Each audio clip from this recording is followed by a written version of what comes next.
6:01, good morning, live for the Circus Sports at the Mint Kentucky Downs studio. I'm Justin Hawkins, and Titans head coaching updates today. The team will meet with Steelers offensive coordinator Arthur Smith and former Dolphins head coach Mike McDaniel. Also, per Tom Pelissero yesterday, former Ravens head coach John Harbaugh is expected to interview with the Titans, Giants, and Falcons, who are all considered the favorites to land Harbaugh by the end of the week. In other NFL news, it's an end of an era in Pittsburgh after head coach Mike Tomlin announced he's stepping down after 19 seasons with the Steelers, which included 8 AFC North titles, a Super Bowl win, and never having a losing season. Elsewhere, the Eagles are parting ways with offensive coordinator Kevin Patullo after one season, and the Chargers fired their offensive coordinator in Greg Roman and their offensive line coach as well. To the ice, where the Nashville Predators continue their impressive run over the last couple months. The Preds beat the Oilers 4-3 in overtime last night. Captain Roman Josi scored 2 goals, including the overtime winner. The Predators, with 48 points, are now 1 point out of a playoff spot. And Tennessee basketball, they're back in the win column after an 87-82 win over Texas A&M that took 2 overtimes to decide. Freshman Nate Amen had a game-high 23 points. For all your foundational repairs and waterproofing needs, you got to go to USSTN.com. Breaking news at once on your home for the Titans and Vols. This is 104.5 The Zone.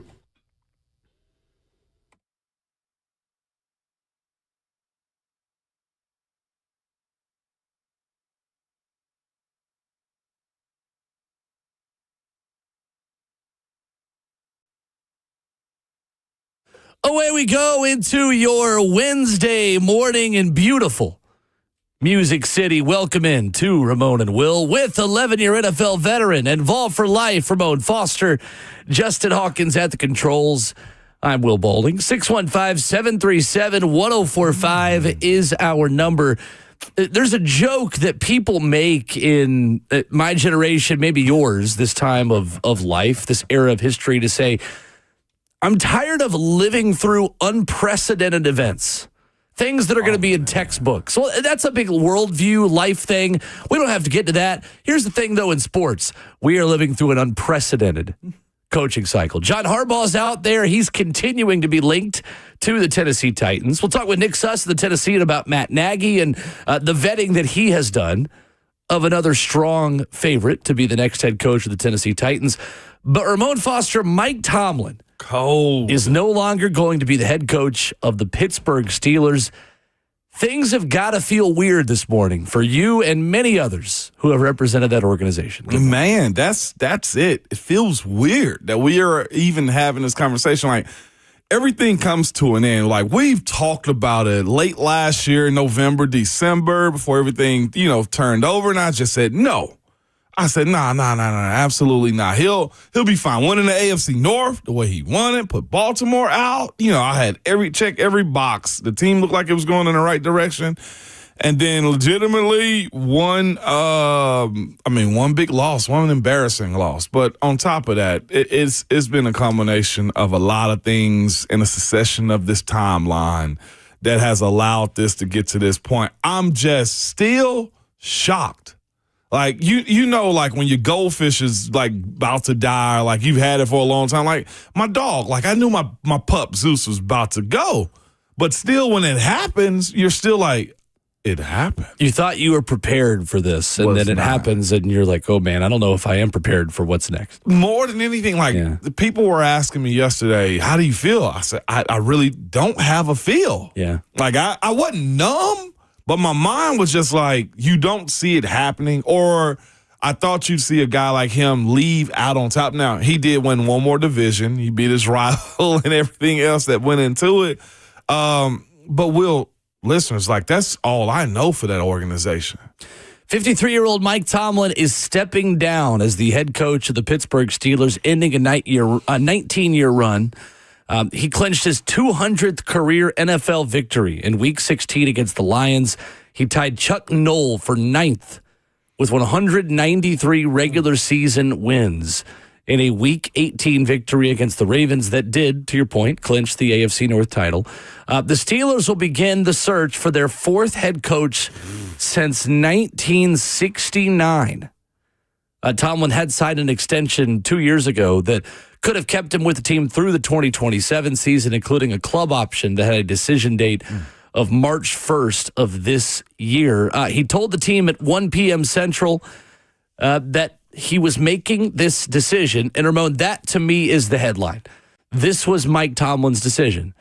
It lines up with reporting. It lines up with what we talked about yesterday. Mike Tomlin was not ever going to be fired by the Pittsburgh Steelers because ownership did not share a lot of the frustration of the fan base, at least as it pertains to the head coach's role and responsibility in things not going well. And I certainly think that's going to be a big part of this story when we tell this today, when we tell it for years to come, that Mike Tomlin did still go out on his own terms in Pittsburgh. It was, to your point, the most respectable way of doing it. It's recognition, I think, by the franchise. I'm not sure. I saw so many people saying this, shameful. They're not letting him, or he doesn't want to do, a debriefing press conference and stuff like that, an exit press conference or whatever. I'm sure Coach Tomlin will talk at some point, but the way it happened, just to be quite honest with you, pull the curtain back a little bit. Like, I got word about this at about 11 o'clock. I got word at about 11 o'clock that it may happen. There's a strong indication that he is going to step down. And I'm thinking, like, these are national reporters reaching out to me. And they're also saying, but he's going to do it at the team meeting. Like, you mentioned the respect side of it. Like, you're not really giving much respect in this world of the NFL. I'll be quite honest with you. It is a beautiful game with a dirty business behind it, like always. There's just filthiness behind it. But I was shocked, to be quite honest with you, that national reporters who had it wasn't going to break it until he told the team. I had somebody directly tell me, hey, have you heard that he was going to step down? I'm just like, I have a feeling personally that he would step down. We talked about it.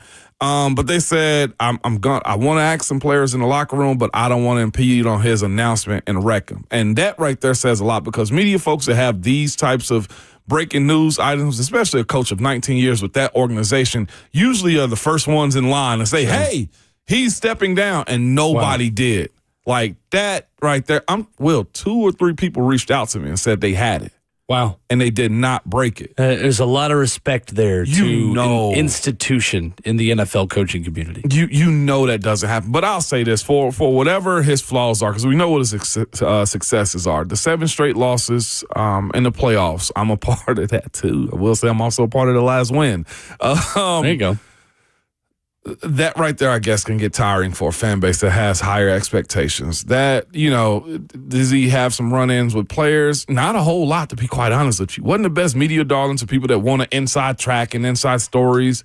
What I will say is this. You won't meet a more passionate person about the game of football, the teaching. Like, he was one of the main coaches, one of the first coaches, probably one of the only coaches that hit me to this. There are some bad coaches in the football world and sports world in general. Sure. It's like, one thing I loved about him as a coach, and I'm sure he'll coach again somewhere, is this. He never excused coaches for being lazy. He said that's your job to teach them how to, set this edge or block this guy over in front of him. And I love that about him, because that's one of the best things that I think you can ask for as a player is transparency. Not just for me, but everybody on your staff too, man. And I thought that's super unique from that perspective of Coach Tomlin, having been around him for 11 years. Mike Tomlin's teams win a cumulative 8-12 in postseason play. To your point, his last postseason win, you were there for, was an 18-16 victory against the Kansas City Chiefs in 2016. He followed that up with a 36-17 loss to the New England Patriots in the AFC Championship game. To me, Ramon, you've got to tell the story of Mike Tomlin the same way we tell the stories of a lot of AFC quarterbacks who were unlucky to be born around the time that Tom Brady was playing football. And I know you've spoken about this, and obviously many others in other markets have too, because this was an Indianapolis problem. This was a Chargers problem. This was Jaguars problem. Yeah, Jags. I mean, Titans, Ravens, like you name it. Everybody had to go through Tom and Tom Brady. And I mean, you talk about coaches with most consecutive 500 seasons or better. Mike Tomlin ties Bill Belichick for 19 consecutive winning seasons, with Belichick's run with New England from 2001 to 2019. Tom Landry from 1965 to 1985 is the only coach with more consecutive over 500 seasons with 21. George Halas is the other guy on this list who has 16 plus seasons of over 500 ball from 1933 to 1951. I mean, just unbelievable amount of sustained success. How many championships would he have won, would you guys have won if just Tom Brady hadn't been there in the AFC? It is the story we have to tell about anyone that was in the AFC for a lot of your playing tenure, and the coaches and the quarterbacks that had to go up against Tom Brady. I would say at least one more, maybe another visit. Because, again, we go to New England without Le'Veon 1 year, and we lose that one, I think, is the AFC Championship game. So that's another one. I thought the 17 or 18 season was probably like our last chance to just squeeze out, like really being that strong of a team. And you run into those guys or you run into injuries. But to your point about, like, Brady has, I think, cut the head off a lot of people's just reality on how good they were as a team. Sure. And it just also shows this too, like, as far as having talent, we had it. As far as, having good coaches, a scheme, we had it. But, like, it's that hard to win a championship, and that's kind of what I want that fan base or any fan base to recognize. Winning one game week to week, was hard. What I will say about Coach Tomlin is this. He painted up he pointed that up as if it was the easiest thing ever, though, to us. Like, just if we're getting prepared, all the way. No, just like week to week, like that goal of like winning a game, stacking wins is the way he always used to say it. Like, he made that part seem easy while acknowledging that the journey was hard. Like, it was the way he kind of set things up going into the season, the way training camp is, it was hard. The way he always kept, Will, to your point, football, but it was either, which is why I think is a good point for him to step away. Reevaluation of your process. How were the Patriots able to just clip us? I know, Tom, that's the only answer you have. Tom. Injury. I mean. Like Prince. Yeah. One name is plenty. Tom. But to say that we were not prepared is ill will. To say that he wasn't a real good coach is a lie. To say you wouldn't want him as your head coach is a big old lie, okay? You want him inside your building. I also want to jump in front of it right now, too. I'm not sure. I don't think Mike Berganzi is going to be in a position of giving up the 4th overall pick for a coach. No. Let's just... And it doesn't feel like Mike Tomlin is in the position to coach in 2026 anyway. Not yet. All the reporting around this says that Mike Tomlin is very likely not going to coach next year. Adam Schefter wrote it, said the 53-year-old Tomlin is not expected to coach elsewhere in 2026. And more reporting from him and ESPN's Brooke Pryor, who was on the show last week, says that because Tomlin resigned 2 years ago, because he resigned while still under contract, the Steelers will retain his coaching rights and could negotiate compensation if he returns to an NFL sideline before the end of the 2027 season. What it sounds like to me is he's going to go do TV for 2 years and be back in 2028. Seems that way. We'll see if anybody wants to trade for him. The Broncos were willing to trade for Sean Payton. It paid off. The follow-up question I would have is, who's trading back in upcoming NFL drafts to obtain an extra first-round pick in the future? Because if you got 2 ones, maybe you're more likely to make a move like that. But interesting. That's a conversation for another day. Today, the headline is that Mike Tomlin's no longer the head coach of the Pittsburgh Steelers, and for the first time in a long time, the Pittsburgh Steelers are in a coaching search.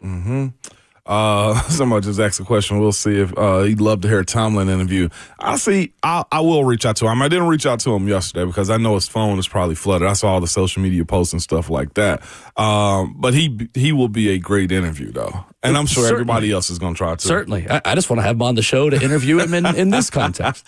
I would be, based on the reporting out there, I would be shocked to hear he's taking even a single interview for a job this cycle.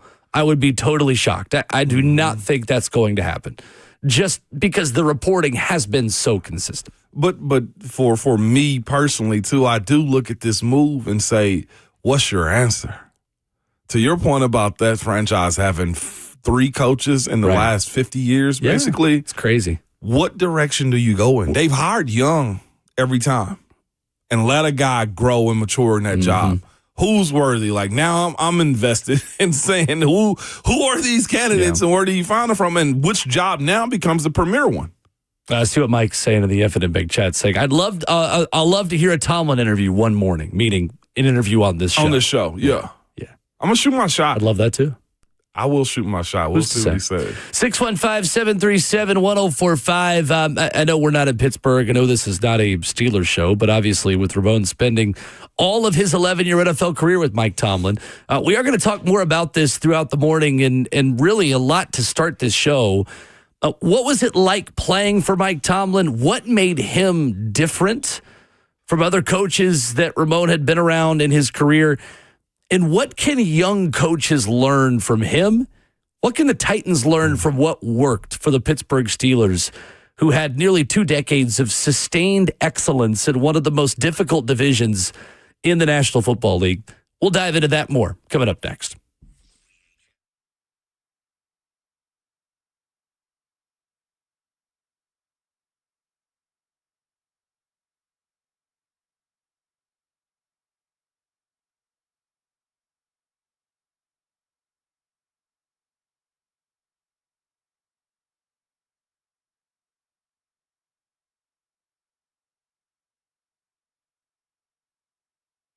Hey, it's Will Bowling. January is a time to clean and to purge, right? We eat cleaner, we exercise more, we commit to living healthier. Well, getting Zero Res into your home to clean things up, to make sure that things are looking spotless, well, that's the best thing you can do right now. Make that resolution to keep things around you clean, just like we're trying to clean up ourselves this time of year. Zero Res is different because Zero Res has the best technology and cleaning agents that are much healthier than just regular soaps and detergents. They're going to be able to do so much more for you when you get Zero Res out there than what you are going to be able to do yourself, because Zero Res has a smarter, lasting clean. There's no harsh chemicals. There's no soap residue, faster dry times, and things are going to stay cleaner longer. Check out the excellent Google reviews, Facebook reviews. You can head online and book an appointment at ZeroResNashville.com, or you can call them 615-535-9376. Make that resolution to get your home spotless.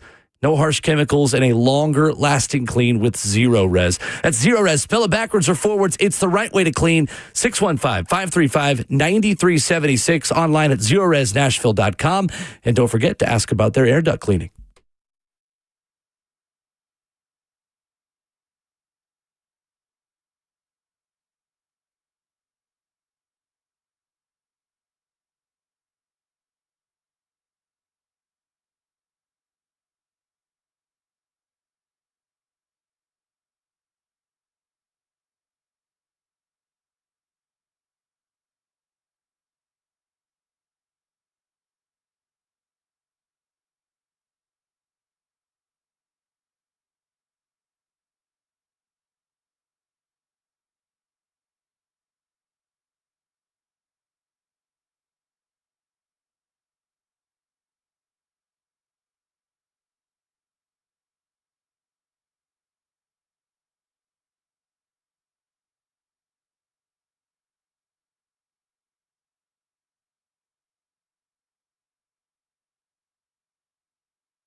Ramona Will on 104.5 The Zone, off and running on your Wednesday morning. Live for the 104.5 The Zone Circus Sports Studio. Kentucky's largest sports book can now be found at Circus Sports at Kentucky Downs. So Mike Tomlin's out in Pittsburgh on his own decision after 19 years. Going to talk a lot about that this morning, and I imagine many of you are tuning in to get Ramon's thoughts and reaction as someone who played for the guy for 11 years, as you should. You've come to the right place for that this morning. 615-737-1045. Let's start with a phone call from Zach in Bellevue. What's up, Zach? Morning, Zach. Hey, good morning, guys. Moan, one facet of this conversation I haven't heard, I mean, we all know is the Jimmies and the Joes, and Omar Khan has his handprint on this team, man. I mean, he's been the architect since Colbert left. So, I mean, how much culpability does he have, man? I haven't heard that aspect of the conversation yet, so I'll hang up and listen. Appreciate y'all. Thank you, Zach. Appreciate the call. I think a good bit. Well, and here's the thing. Usually with a new GM, that GM gets his guy head coach. So that's one component of it, too. The other component of it is selection of players. We mentioned this a little bit yesterday when we were speaking about, that team being very old and very young, and the Houston Texans kind of exposed it a little bit. There wasn't a rich group of talent with the guys that are in their 4th, 5th, 6th, and 7th year on that team. It's really old and really young. And here's what I would give Omar credit for. Omar Khan, the Steelers GM, versus Kevin Colbert. Kevin Colbert believed in draft, develop, retain. Every player that came through are finding those diamonds in the rough, like, hey, yes, that guy, me. Hey, I'm telling you, he can play. Go find him. There was a lot of me's on the team, meaning undrafted free agents, low-round guys, but they got a lot of work out of them. And I'll be quite honest, Kevin was very good at that. Omar Khan's pathway was going to be different from Kev. He was his disciple behind him, I guess, apprentice behind him. And the guys usually watching always find different ways to do that job. Omar was more aggressive in free agency, the Jalen Ramsey trade, Jonnu Smith trade, signing Aaron Rodgers, trade for DK Metcalf. And I think it was his way of trying to, invigorate this team into being good, quick, trying to find a way to win a Super Bowl by being mature, and then kind of burn them in the end right now. Like this last draft class that they had with Derek Harmon and other guys that are in it right now, they've done well with, but there have been some misses with Omar too. With how I ain't gonna say this team has been stagnant. Yeah, it's kind of been stagnant in a placeholder. But again, drafting well plays a huge part into your success. I'll say this from the outside perspective, Ramon, on Pittsburgh. When you are so consistently solid, that also means you're consistently picking 15th to 22nd. Yeah. In the NFL draft. And the same way that Coach Mack talks about, like, you're bad long enough, you're going to get the chance to pick some good players. Well, what's the converse to that? If you're pretty good long enough, you're also going to have a challenge in picking a lot of really good players. There's also the inherent challenge is who are you going to pay? That part. Who are you not going to pay? Yeah. Who are you going to trade for more draft compensation? And then there's the whole thing about quarterback. And to me, Ramon, we've talked about this before. Ben Roethlisberger was the ultimate you'll miss me when I'm gone quarterback. 100%. And even as things were declining for him late in his tenure, there are baked in things that you just know how to do as a veteran quarterback that you can't just assume that a younger guy is going to be able to do. Absolutely not. And that was the calling card for him because he was he'd extend plays the way we see quarterbacks do these days. He had the talent to get the job done. Such a smart player. But always available to you. Mm-hmm. Always have that. And that's what I love. Golly, walking to a stadium and knowing somebody got that clutch gene. I'm telling y'all, listen to me closely. I know we're talking a little bit of Pittsburgh, but if Cam Ward for this team brings his talent to the game every single weekend and you see him get more structure about himself, and find that clutch play. Starts to learn how to be a pro. Will. Yeah. It's you always scary. had a chance. No, listen, it's scary. Mm-hmm. Like, I know people probably hated us as a team, and I know they did. I know fans hated us. I can understand why y'all hated me coming on doing this show in 2020 because we were cocky about it, Will. Like, Ron is in the chat right now, Savage, my brother. He will tell you there wasn't a game that you go to where you didn't feel like you win. And to your point about Pittsburgh and Ben Roethlisberger, that's what's missing right there, too. And you hadn't had the ability to go find that next guy earlier in the draft. Correct. I mean, right now, on the opposite side of it, I think Kansas City's going through it right now by trying to find skill players for him. It's why it is so unprecedented. Oh, my gosh. 19 consecutive winning seasons. The NFL makes it really difficult to sustain success over a quarter of that long, much less half that long, much less 19 years. Because it makes picking the pieces to sustain it harder. Like, we got to keep finding bargains over and over and over. You're going from James Harrison to, respectfully, and I love him. You saw him, I think, at UT too. It was one of his players committed to Tennessee, Jarvis Jones. He's a mid-first round draft pick, but he's not James Harrison. And then he only does 4 years. So then you're trying to find the next guy. You try to find Bud Dupree. You got a lot out of Bud Dupree, but then that doesn't re-sign. You know, it's like there's now it's a like, lot. is Jack Sawyer going to be able to be a long-term replacement? Is T.J. Watt starts to get again, not to say he's a one-to-one replacement, but backfilling a roster while you're consistently picking in the middle of every round and never at the top of every round. And that's where hard to do. It's so hard to do. And that's why, like, these GM jobs, like, I think they deserve a little bit more time. You got to also pick right on the head coach. And that's to your point, that's one thing that Coach Tomlin was able to do. And, like, there should be more credit given to a guy that had to deal with that level of consistency with trying to find out new ways to win and players that were going to help you win. So there's so many guys that made names for themselves, including myself, Steve McClendon. Like, there's a lot of guys that walked through those doors. You know who else came through those doors? Robert Spillane. You asked me earlier. Well, you brought up the topic, and I'm sure we'll talk about it. What could he teach a coach, Mike Tomlin, about young talent? And even beyond that too, what can young coaches learn from Mike Tomlin? Let talent grow. Legitimately. Like, if you have the ability to spot a guy like myself, I'm going to name Robert Golden, Vince Williams, who ended up turning into a starter. I mentioned Robert Spillane. Roosevelt Nix turned into a Pro Bowl fullback from being a defensive lineman. They got cut on Hard Knocks from the Atlanta Falcons. Alejandro Villanueva. James Harrison, one of those guys. Willie Parker. Sometimes you got to have an eye for the game and talent is what I would tell a young coach. The best way to build a team is finding your worker bees. Legitimately. The stars are going to be the stars. Understanding who to invest in and be patient on. Facts. Yeah. That's like, I say that like, and Savondre Sweat's a second rounder, so this does null and void to him. But finding guys that you can say, that sixth rounder right there is going to be a 5-year start. Look, sometimes that may be all you get. Yeah. You have to have a football mind is what I would tell the next coach. Like, I think it was Palazzolo speaking about it a little bit yesterday. Like, where's your success? Is it attached to one person? Or is your success meaning a quarterback? And I viewed that also in just by saying, like, is it attached to the game of football? When the entire football league, I felt like, and we were a part of it too, going to just passing the ball, quarterbacks getting 4,000, 5,000 yards a year. You know what he did? We're going to go back to the trenches. We're going to build up an offensive line and a defensive line that will walk in the stadiums and beat you up because this passing the football around like this isn't sustainable. And that's why I say, like, good coaches, they adapt and they adjust and are very transparent in what their plans are to their players too.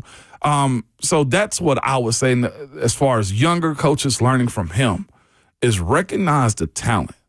And let, like, the bull crap on a day-to-day basis that you deal with as a team, some would say you can't let it slide. I know, Coach Coughlin with the Giants. I think Belichick was one of those guys that very strict. Mm-hmm. But if the stuff that we dealt with in Pittsburgh ever gets out how bad it actually was, we might have an internal investigation. Meaning players. How hard it was to just players' issues on the day-to-day, off the field stuff. Y'all had to deal with a lot. Like, as good as y'all's culture was. Yeah, right. Like, as good as the culture was in the locker room, there were still a lot of stories that didn't have anything to do with football that you guys had to overcome. And still won. And Mike Tomlin found a way to, like, there was never a season where y'all just fell apart in November or December or January because all that stuff got bigger than football. Like, you still, at very worst, We're winning 9 games a year. And that was super unique about it, man. And then it also goes to alignment of franchise. Mm-hmm. There was losing, and we lost a good bit, like lose 8 games in a year. That sucks for that city and that franchise. But this is where I'm hoping that the Titans get to that point, too, where, like, front office alignment. Like, Mr. Rooney, we didn't see him.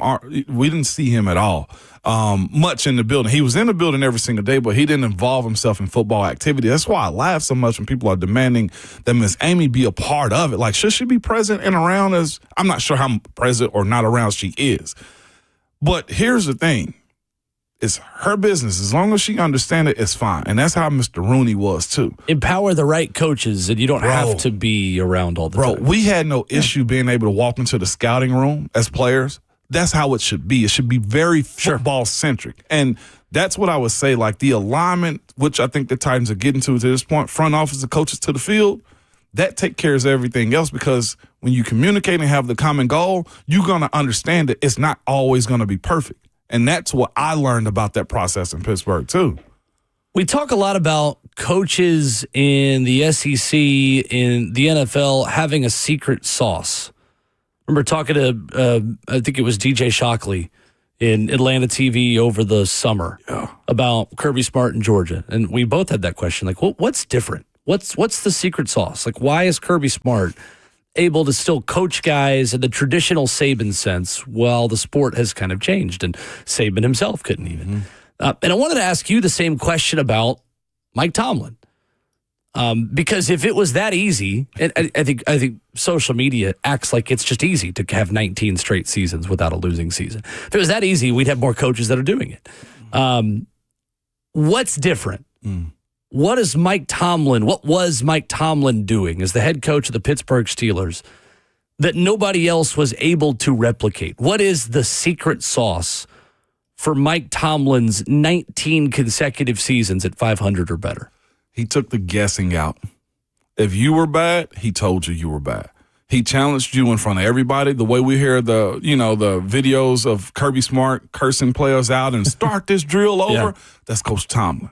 Like, you never had to guess where you were. If you were a practice squad guy, you could go to him and ask him, Coach, what do I need to do to get on special teams? What do I need to do to walk to, get on this 53-man roster? And he'd be very transparent with you. If you messed up and took away from a win, he showed everybody.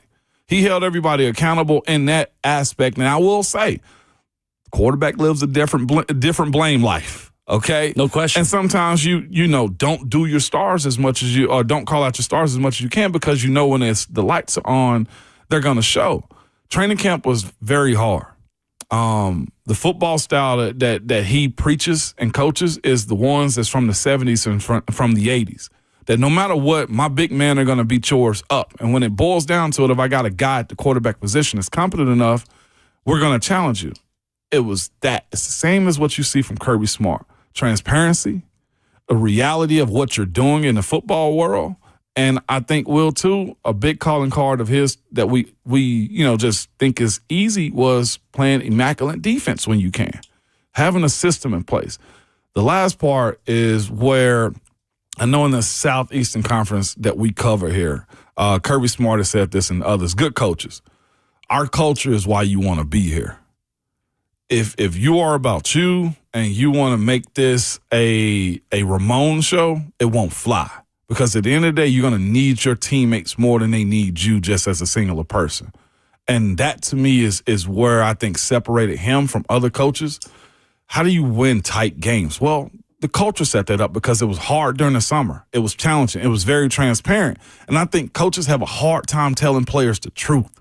He never had an issue telling players the truth. Boy, you're not kidding about that, too. In college, that begins now. Like, how often can you tell players the truth? Because they're just going to transfer as soon as they possibly can. He don't care about those things. Right. If you're bad or you're not up this week, one of the 43 men that are active on game day, he will tell you Monday morning, this is why you weren't up. You missed this block right here. Or if you are a guy that's a fringe player and you get in trouble or you're not holding it up, he'll tell you, I'm going shopping. And that means your replacement is somewhere out there. As soon as I find him, you're gone. Well, it feels like, too, with Mike Tomlin, we never associated him, at least in my perspective on the outside, we never associated him with one side of the ball. He was never the offensive or defensive guru as a head coach. Obviously, as an assistant and as a coordinator, he had to cut his teeth on one side of the ball. Defense, but right. he was never someone that you pigeonholed into only knowing one side of the football. Right. He is probably one of the last of his generation of coaches to be a true CEO and know every facet of the game. And John Harbaugh, who we're getting ready to talk about in a few minutes with rumblings again that are growing with the Titans, is another one of those guys too. You want him. From a fan's perspective, like I know his sound bites are good, but Will, that's how he was with us too. Like he'd be more open with us as players. We do not care. And I will say this too. He never crossed that line. For as cool as I thought he was, like as a CEO and a coach, like he gave you his life. You could ask him about yours. I brag all the time about how like some of the stuff I do with my boys is because of him. He told me, he speaks to family stuff, and he made it personable off the field enough to where you can just call and talk to him. But asking him to go out with you, party with you, drink with you, no, he's not doing any of those things.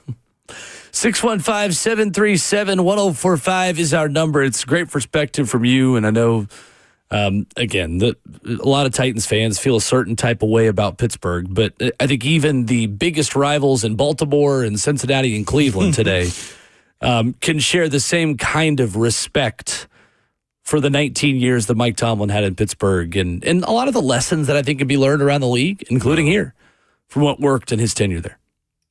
Coming up, the Nashville Predators win an electric one last night at Bridgestone Arena. They knock off a nemesis. They did it in a very, very fun way late in a game. We'll talk about that coming up next.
Ramona Willow, 104.5 The Zone, continuing in our number one.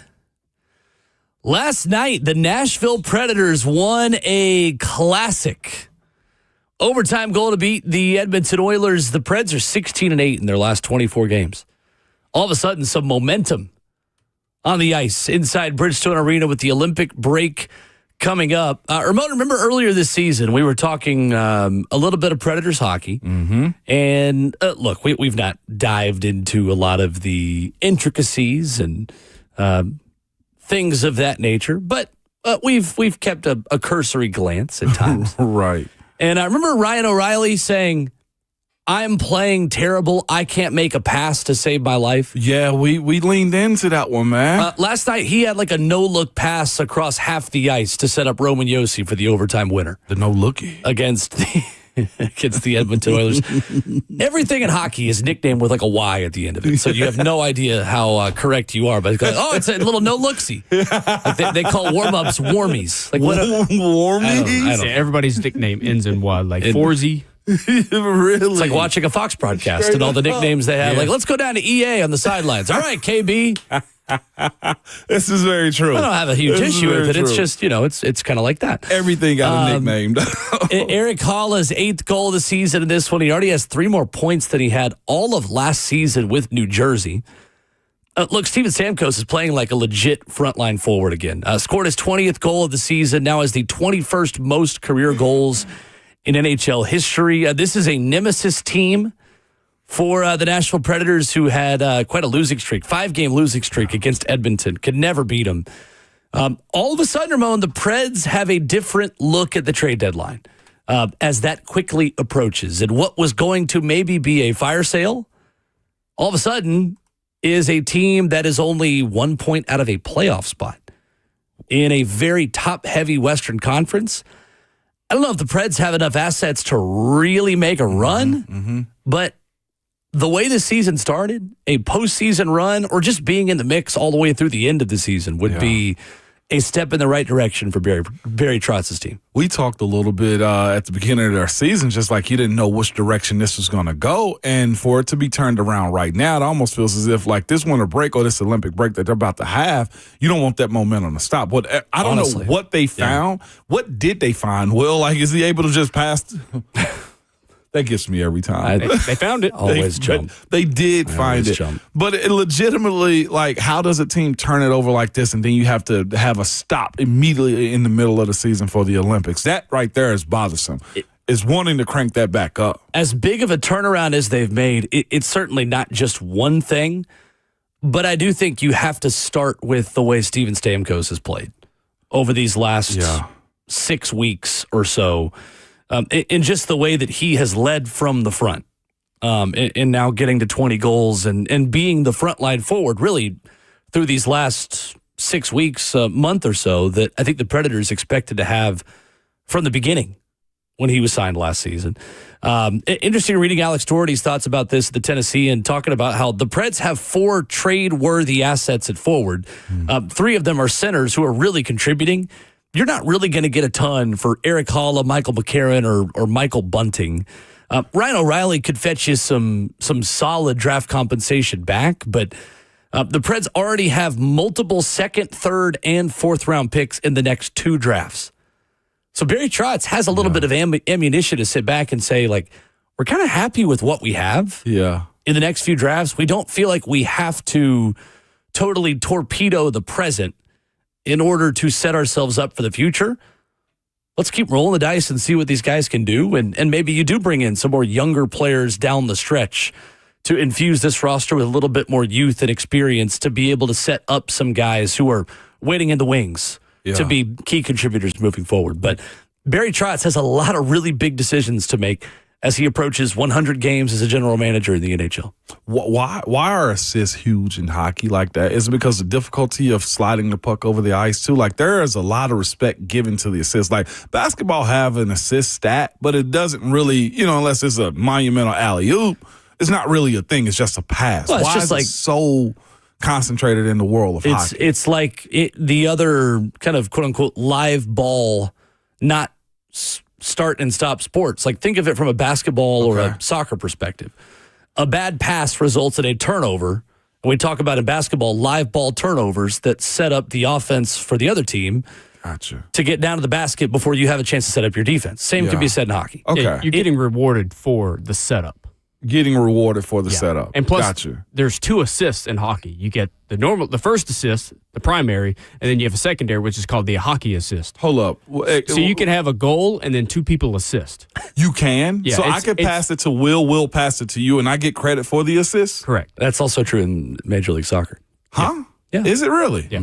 I thought, well, in basketball, 2 dribbles and that assist goes away. In hockey, because the game is so fastly played that you get credit for that setup, and all parties involved get credit for it. Like if you're screening the goalie and Justin passes it to me and I just hit a slap shot, but you deflect it right in front of the goalie and it goes in, you get the goal. I get the goal. And then me and Justin will get the assist, but you barely touch the puck. So really, we set you up. Yeah.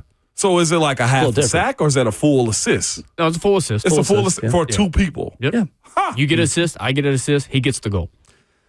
But yeah, I mean, I should know this since I'm wearing a hockey jersey today. If you can't pass and you turn it over, then now you got a 2-on-1 going towards your net and you can't set up your defense. So just like basketball, if I have a live ball turnover, if I bounce past it inside and it gets stolen away, and then all of a sudden they got a 3-on-2 coming the other way, like, I'm kind of at the mercy of them just messing it up if they don't score. So same thing about hockey, yeah. Okay. But it's also different if I hold on to the puck for a while and then pass it to Will who scores, then you no longer get the assist. You got your hockey jersey on today, too. This worked out great. I do. Hockey 101 with Ramon Foster. Vols basketball won a big one last night. Well, and excited when I figured I repped the home team, man. We'll talk about that more in hour 2. Yeah. Absolutely. That is this sustainable? I guess is what I should ask you guys what they got going on right now. We're going to see, yes. and it does feel like the Predators over the last 3 or 4 seasons have been really streaky. There was the big story about the U2 concert a couple of years ago where they were so bad they canceled a trip to see U2 at the Sphere, and then all of a sudden they went on a run and made a postseason run. I do remember that. And like streaky that season. How do you sustain this level of consistency for, I mean, 82 games is a lot, but for 40, 50, 60 games at a time? And how do you make this the new standard? I think you're finally seeing the chemistry pay off. It took a season and a half, but you're finally seeing it pay off. A lot of good talent on that roster that's finally working together, and now you're seeing the results. Top-heavy Western Conference. We'll see how much Barry Trotz top-heavy Central gives his team the freedom to continue playing together and not trading off some of these hotter players on the ice for more trade assets. Understood. 615-737-1045. More reporting around the Titans and John Harbaugh. Why do you think we are continuing to hear the same lines and narratives and stories about the Titans and Harbaugh? Where's this coming from? We'll talk about that coming up next.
7:01, good morning, live from the Circus Sports at the Mint Kentucky Downs studio. I'm Justin Hawkins. And Titans head coaching updates. Today, the team will meet with Steelers offensive coordinator Arthur Smith and former Dolphins head coach Mike McDaniel. Also, per Tom Pelissero yesterday, former Ravens head coach John Harbaugh is expected to interview with the Titans, Giants, and Falcons by the end of the week.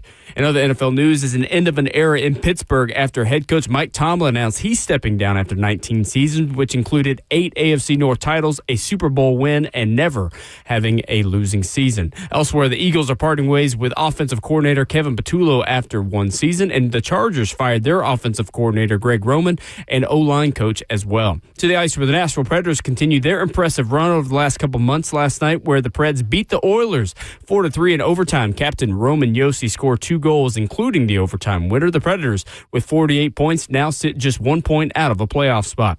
And also last night, Tennessee basketball enters the win column again after an 87-82 victory over Texas A&M that took 2 overtimes to decide. Freshman Nate Ament had a game-high 23 points in the win. For all your foundation repair and waterproofing needs, you got to go to USSTN.com. Breaking news at once on your home for the Titans and Vols. This is 104.5 The Zone.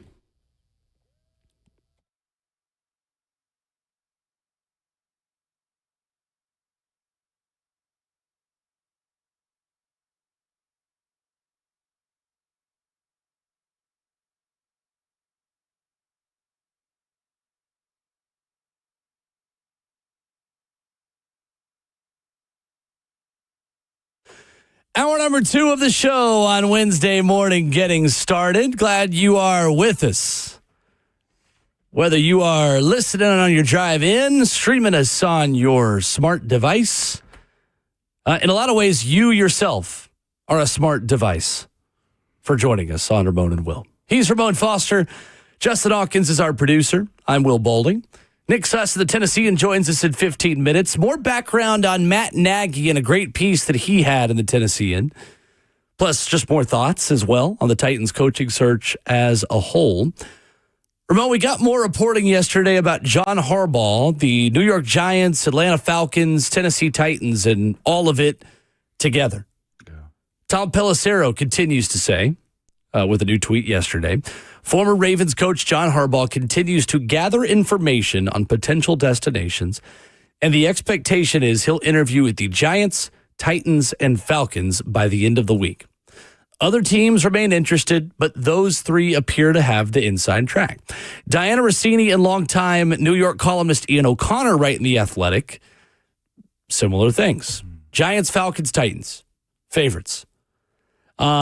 The Giants, Falcons, and Titans, Diana Rossini writes, have all been in communication with Harbaugh and his agent, Brian Harlan. The Falcons announced Monday they'd completed an interview with him, and Harbaugh has been having conversations with longtime Giants executive Chris Mara, the brother of co-owner John Mara, and he told The Athletic that he visited Harbaugh at his Baltimore area home on Sunday. On Tuesday, John Mara was among many Giants executives who were in direct contact. General Manager Joe Shane also spoke with Harbaugh. Eli Manning spoke with Harbaugh, and former Giants coach Brian Daboll were also among those who called John Harbaugh to deliver strong scouting reports on rookie quarterback Jackson Dart. It sounds to me, Ramon, like the Giants have a full court press, like Bucky Ball, Bucky McMillan, like what Texas A&M did to Tennessee for 40 minutes last night. Yeah. Full court press, 94 feet, picking them up. Here we go. Double team him in the corner. Yeah.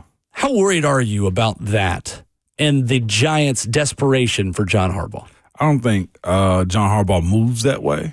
I think, he'll have to remove himself from those conversations and see if he wants to do those jobs. Because here's the thing, Brian Daboll is in a position where, he has to do a favor to ownership. Heck, he might even want a job on staff, wherever that matter, Or you look at a guy like Eli Manning. Like, these to me are cheerleaders. We understand and enjoy the noise that they bring to the game and the atmosphere of it. But his job is to coach. Those guys won't be in the building with him. And I'm hoping for his sake, he makes a decision that's based off what he wants to do and not being persuaded by people when he doesn't need the money. He really don't have to coach again if he doesn't want to. And he got to consider all things involved into him walking inside of that building with his staff. And honestly, at that point too, feeling the pressure of what those guys have told him. Like, it's Brian Daboll that ended up drafting Jackson Dart. So he, of course, wants to see him be successful. It's on John Harbaugh if he makes him successful, and what he dealt with in that time. I'm kind of shocked that Daboll actually called and spoke about it, maybe because he likes Jackson Dart. But he wasn't a great coach for that team at all. And you expect John Harbaugh to listen to you? I personally don't put much stock into those guys calling and doing the full court press. If he was a young guy, yeah. At this age that he is, I don't think it matters what they say. So Ian O'Connor is a longtime columnist at The Athletic, 6-time New York Times best-selling author. He is a staple covering the New York Giants. Ian O'Connor is. He is the preeminent columnist who covers that team. He wrote yesterday at 11:11 a.m., on-demand mid-second round update of the John Harbaugh Invitational. And he is using a golf analogy to say, through 11 holes, here is where the leaderboard sits. And he said, Giants 6 under, Falcons 5 under, Titans 4 under, Dolphins 3 under, Browns 1 under, using a golf analogy. He then responded to his own tweet right before he put out that article with Diana at 11:50 and said, Titans just birdied 11, Tennessee to -5. Basically, the way he sees it is the Giants are a slight favorite here. The Giants have a one-shot lead. They've already made the turn, and we got 8 holes to go. Here we go, or 7 holes to go. My question, Ramon, is where do you think this information is coming from? Who does it benefit to put out their interest in the Titans, interest in the Giants, interest in the Falcons? Could these be team sources? Could these be John Harbaugh's sources? Other agents within the coaching community? Where do you think this information is coming from? Because the same national people are getting the same info. It's just being reworded and put out there time and time and time again. Giants, Falcons, Titans. Giants, Falcons, Titans. Where do you think that all of this is coming from? I think a little bit from the team insiders and also from the agent or agency. From my understanding, I looked him up yesterday. His agent or the agency he works for is vast. They got a lot of coaches, players in every single sport, too. So, the connections in which people can get information from is present when you're that big of an agency and that well-known, too. And I think, to be quite honest with you, with the messaging being as consistent as it has been, too, it's very close to the scene. I'm not sure if Harbaugh himself is talking, but somebody close to his camp and also inside team buildings are doing a little bit of chattiness too, which I don't mind, especially if it's this consistent. If it's right now standing with the Titans being second behind the Giants, I would probably say, where is that information coming from? Is it based out of New York? Well, of course they want them to be number one in this one. Publicly trying to force somebody into a job is a thing too, I think. Because you start to hear and listen to what others are saying, what's best for you. This is where when John Harbaugh has to make the decision, he needs to go close the door with his wife and kids potentially and make that type of decision. I don't see it necessarily being him being forced into, which is why I brought up the point of Eli and Daboll calling. That makes zero sense to me at that point. Not that it makes zero sense. It's what they're supposed to. If you're trying to oversell me by past employees, I'd much rather not deal with it. I would go in the opposite direction, but that's me. I'll be honest with you. It'd be fascinating to see him sign here or choose the Titans too, just on the basis of the Titans beat a big market team. I think it's interesting. There are different angles to understand this information with. I think from one perspective, the talking points about what makes each job attractive benefits team people. Like the Titans being mentioned by a writer in the Baltimore Sun, by writers in The Athletic, by NFL.com writers says, hey, they got a general manager people like. They've got a new stadium. They've got all these different things. It's easy to understand why team sources would put that messaging in front of agents and also in front of the Tom Pelisseros, Diana Rossini's of the world to make the job look attractive, but to also just elevate the perception of who they are as a franchise. Makes sense. Here's the thing, though. A certain amount of that in the all-in approach, Ramon, as long as this continues, starts to be more of a detriment because if you go all in, and this is, I think, more of a Giants-specific problem. I think this is more a Giants issue than it is a Titans issue. Imagine how you have to sell Plan B. when plan A is so on the record publicly being given a full court press. Yeah. And that's where I believe that John Harbaugh is going to be the next coach of the Giants, because I think if they were publicizing and putting out there how aggressive that they are being in pursuit of him, they've got to be really confident they're actually going to get him. No, I actually go in the opposite direction. Really? I look at this as begging. They're begging for this publicly. But why would they think that's going to work on John Harbaugh? Like, because negotiating publicly, why do they think that is something that could sway John Harbaugh towards them? To your point about the media being used to sway, and we've talked about this on guys being fired and whatnot too.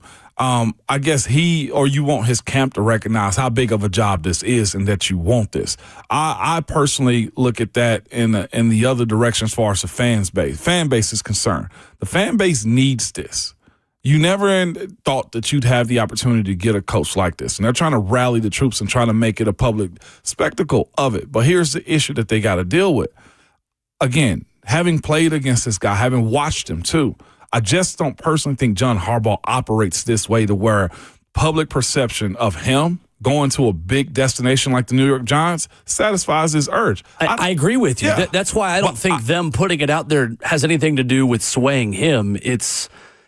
They are trying to convince their fan base and say, guys, just bear with us. We're going all in here. You got to feel really confident that you're like. I think we're saying the same thing, but we're arriving at different conclusions on what they mean. Yeah, them doing it is just what New York media is to me, to be quite honest with you. And I think that's 100% fair as well. We get a lot of info because there are a lot of people to disseminate info. Yes. And to give it. I just think the Giants are playing a really risky game in their pursuit and recruitment of John Harbaugh being so public that it becomes that much more difficult to sell your fan base on plan B. And I think some of that is also relevant for the Titans. Like, if we get so far down the road where it feels like it's Titans or Giants, it's Titans or Falcons, and you can let us know, 615-737-1045, is it going to be harder to stomach another coach here? Is it going to be harder to say, like, all right, well, I guess we'll settle for Robert Saleh, who, by the way, I think would still crush it. I do too. The thing that you have to, in my personal opinion, look at too, is the Falcons have actually talked to him. At least Matt Ryan has. And they're not making such a big spectacle in the media like this too, but the Giants are. Like, in this whole article, the whole point of it is the Giants, Titans, and Falcons are the top three for John Harbaugh. Here's everything the Giants have done. Also, the Titans and Falcons are interested. Yeah. Is that because it's New York or because they're just going on that much more of a full court press? I can't tell you 100% which one it is. I can't either, but this right here is, I feel like, unprofessional and trying to, whether it's their camp, meaning the Giants, trying to, work through an interview with a coach through the media. That's no way to do it with a guy like, if he was a young guy, Bobby Slowick or somebody like that was going around, or if this was, I look at Mike McDaniel. Mm-hmm. I think he could be swayed in these type of situations. Yeah, sure. Not Harbaugh. Fair. It's the New York media to me on this one. It's setting their fans up if he doesn't choose there for a major letdown. Well, one thing's for sure. The clip I put out from our show the other day saying that the Titans can offer John Harbaugh a better QB situation than the Giants. Yeah. Giants fans have no respect for the Tennessee Titans. None. Because Giants, go look at my mentions from a tweet 2 days ago. What do you mean? They had the same injury. What are you talking about? Hey, Giants fans. Hey, guys, this is really simple. One quarterback left 5 of his first 10 starts due to injury. The other one was the only quarterback through 17 weeks to play every snap for his team. Mm-hmm. Jackson Dart's injury red flags are not even in the same zip code as the injury Cam Ward had to end the season. These are not the same situations. Not at all. Like, I've had so many tweets of like, well, Cam Ward was hurt to end the season too. Just tell me you don't watch the Titans without telling me you don't watch the Titans. Is the ace in the hole is the money for free agency and Breece Hall? Because I personally, can I say this out loud? I can say this out loud. It's our show. I don't think that high of the longevity of Cam Scatterboo's career. They're selling Dart and Scatterboo. They're selling guys who have already played in Giants jerseys. The Titans are selling money that you can go use coach. to get more guys to wear Titans jerseys that haven't yet. Or your type of guys. Because again, and to all the people that will say well, the Falcons and Giants have better rosters right now. Okay, I'll give you that. We're not playing right now. Do we have a game against the Giants this weekend? No. We've got months to take a lot of money and a lot of capital that you don't have to equal who you have around your quarterback. That's why John Harbaugh is interested in the Tennessee Titans. Yeah. Nick Suss of the Tennessean joins us after this.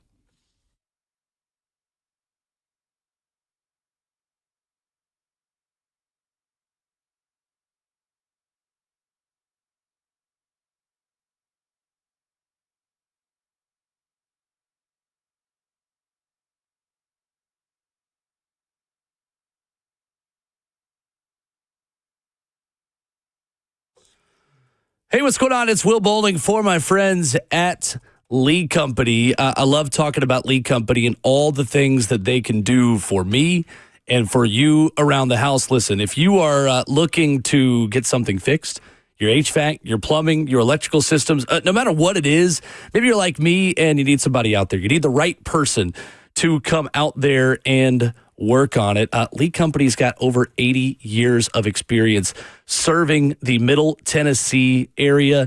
They get the job done right the first time. Open 24/7. They understand that when you contact them, when you hit up the website, when you say, I need help with my heating system, they're going to be there quickly. If your heating system is struggling to keep up, Lee Company has your back. Available 24/7. Lee Company's got an award-winning HVAC team that will get the job done right. From repairs and tune-ups to full system evaluations and replacements, Lee Company is here to keep you cozy and comfortable against winter's chill. You can contact them online at leecompany.com. That's leecompany.com for professional heating service. Lee Company, all you need.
Ramona Will continues at 104.5 The Zone. 11-year NFL veteran involved for life. Ramon Foster, myself, Will Bowling. Titans head coach search continues. We've got John Harbaugh linked. We've got Matt Nagy, certainly still the favorite. And joining us to break it all down right now is Nick Suss of the Tennessean. Nick, good morning. How many interviews is the right amount of interviews, Nick? It feels like the Titans every day are being linked with a new candidate at this point. I told this to somebody the other day. First off, good morning. Thank you for having me. Good morning. I told this to somebody the other day. I counted it through. I think last year the Chicago Bears did 20 interviews before hiring Ben Johnson, who everybody thought was the number one candidate on the market for any team. I think last year the New York Jets did 17 interviews before hiring Aaron Glenn, who was considered the consensus number 2 or number 3 candidate on everybody's board.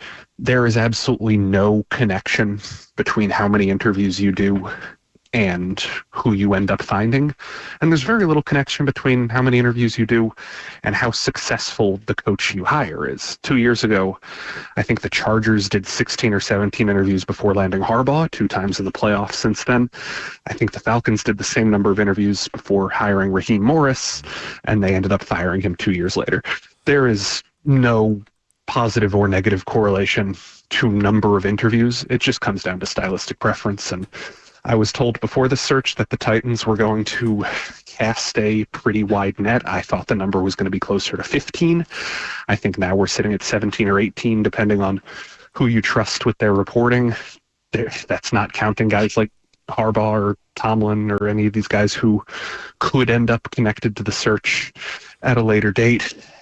It's a lot of people, but it's not necessarily good or bad. It's just a lot of people. So, Nick, looking at the Tomlin ripple effects, how do you think Mike Tomlin stepping down impacts the Titans head coach search? Because it doesn't feel like Tomlin is going to be a candidate this cycle, but now all of a sudden a storied franchise that hasn't fired a coach since like way before I was born and many of our listeners were born is now open. How do you think that changes this cycle's job market? Maybe I'm naive with this one, but I think that the Steelers job opening does zero to affect the Titans job opening, just because the Steelers' MO for hiring tends to be so different than what we're seeing from the Titans' MO right now. Of Titans, I think 12 or 13 of the candidates they've reached out to are former head coaches. They really like experience, it would seem, right now. And the Steelers, with the 3 hires they've made in the last 50 years, have tended to skew young, to skew a little more outside the box. If that's the case, I don't think there's all that much overlap in what the teams are chasing. Obviously, the Steelers can go against the grain. That they can do whatever they want. They're their own organization. But even if the Steelers and Titans are considering the same candidate pool, it really comes down to a question of, what do you prefer? An organization that is more likely to be able to course correct. You trust that the Steelers are going to be able to figure out how to make things work because they always do. Or do you trust the organization that is better set up to course correct right now, which the Titans are? They have the quarterback, they have the cap space, they have the higher draft pick. The resources that can aid a quick turnaround are actually in the Titans' favor right now. The thing that's in the Steelers' favor is the trust that the organization has course corrected many, many times, but they don't have a quarterback in place. They have an aging defense. They don't have a lot of depth at the skill positions. Their offensive line has consistently underperformed these last couple of years. The roster is good, but it's maybe not great setup for the future in the same way that Baltimore or New York or some of these teams that we've all agreed are better situations than the Titans. I don't know if the Steelers have that, but they are the Steelers. And that is a draw, that consistency and stability, and they're pretty much the epitome of that for the NFL. We're joined by Nick Suss of the Tennessean this morning. Nick, when you mention that, it makes me think as far as the Titans concerned. Will and I were talking about Coach Tomlin earlier, and, you know, the sustainability and the time that you're given. Do you view this next head coach, Nick, being in the position with Mike Borgonzi and the way they now have aligned themselves as a team and as a front office, quite honestly, being able to grow in this role, or will it have to be immediate success? That is such a tricky thing to answer because I can say with pretty fair certainty, I think that's the goal. I think the goal is stability and growth and patience and all of the things that were being preached last season, but things change on a whim around here. So as much as I believe that that is the goal, it's hard to say what 2 years down the line, if there's 2 more losing seasons, what the reaction will be. That's especially true if they go after a coach who is on the older side, one of the retread coaches who just isn't working and is in his late 50s or his 60s or whatever it is. And if the team is not responding to that, I could definitely see abandon ship, try a younger strategy, because teams like to react and overreact and overreact and overreact to different whims. So you never know. I do believe that patience is going to be the plan, but you truly cannot predict how people are going to react to negative losses and seasons and stuff like that. So it's funny watching the names come through. I think it's between 17 and 19 interview names that we've heard about, like you said. Why is Matt Nagy so polarizing to this fan base? Maybe not to the front office, but in your breakdown and research of him, why is this fan base having a hard time, I guess, believing that this could work with what you've seen? I think that there's a fundamental... I think some people remember Matt Nagy as the moment, and some people think of Matt Nagy as the body of work. And if you remember the moments, if you remember how he looked on the sideline during big games, if you remember the game control questions and the way he kind of scripted and looked flustered and all of that stuff, you're going to think of him very negatively. If you think of the body of work, he was actually a pretty above average, or barely above average, but above average coach. I think that, I looked this up, I think there's only 3 coaches in the Super Bowl era with a winning percentage above 50% who've coached between 50 and 60 games. It is very rare to be above 500 and only get the 66 games or whatever Matt Nagy coached. Most people, if they have a winning record, keep coaching. So it was a kind of strange situation, and I put this in an article the other day that some of you might have read, but if you compare Mitchell Trubisky's winning percentage and passer rating under Matt Nagy to Caleb Williams' winning percentage and passer rating under Ben Johnson this year, they are borderline identical. I think it's Trubisky won 65% of his games with an 89.8 rating, and Caleb's at 66% with a 90.1 or something like that. The way Trubisky was playing under Nagy is roughly equivalent to the way Caleb Williams has played this year when he's gotten the Bears to a number 2 seed. The difference is the Bears won the playoff game this year. They didn't double doink that field goal. The difference is that Caleb Williams has all of these incredible raw emotional skills and tools that allow him to throw the ball vertically with such vigor, and Mitchell Trubisky didn't have that, and the passes weren't as evidently exciting, but output for output, those Bears offenses were not terrible. None of this is to say, oh, Matt Nagy's this perfect candidate, which is why I wrote about this. He, in the last 3 years before this, got 1 total head coaching interview. This year he's gotten 4. It is very strange that coming off of the worst Chiefs seasons in recent memory, when the offense has gotten worse 3 years in a row, it's strange that this is the year that everybody wants to give him that second chance. But I think it's worth examining what actually happened in that first chance, and why is he so unfairly blamed compared to maybe some other coaches who didn't win as much as him. Stefanski had less of a winning record and the same number of playoff appearances in 2 more seasons, for example. But Stefanski kind of is looked at as his golden child, while Nagy isn't. And I think that disconnect is very interesting.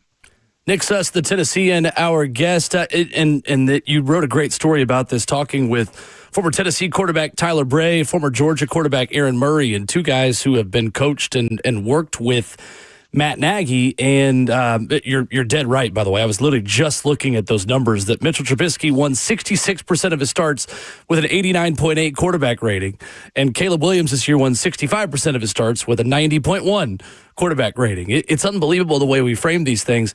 I want to talk more, though, about Nagy as a candidate for everyone, Nick, because it's not just the Mike Borgonzi connection that's earned him an interview here.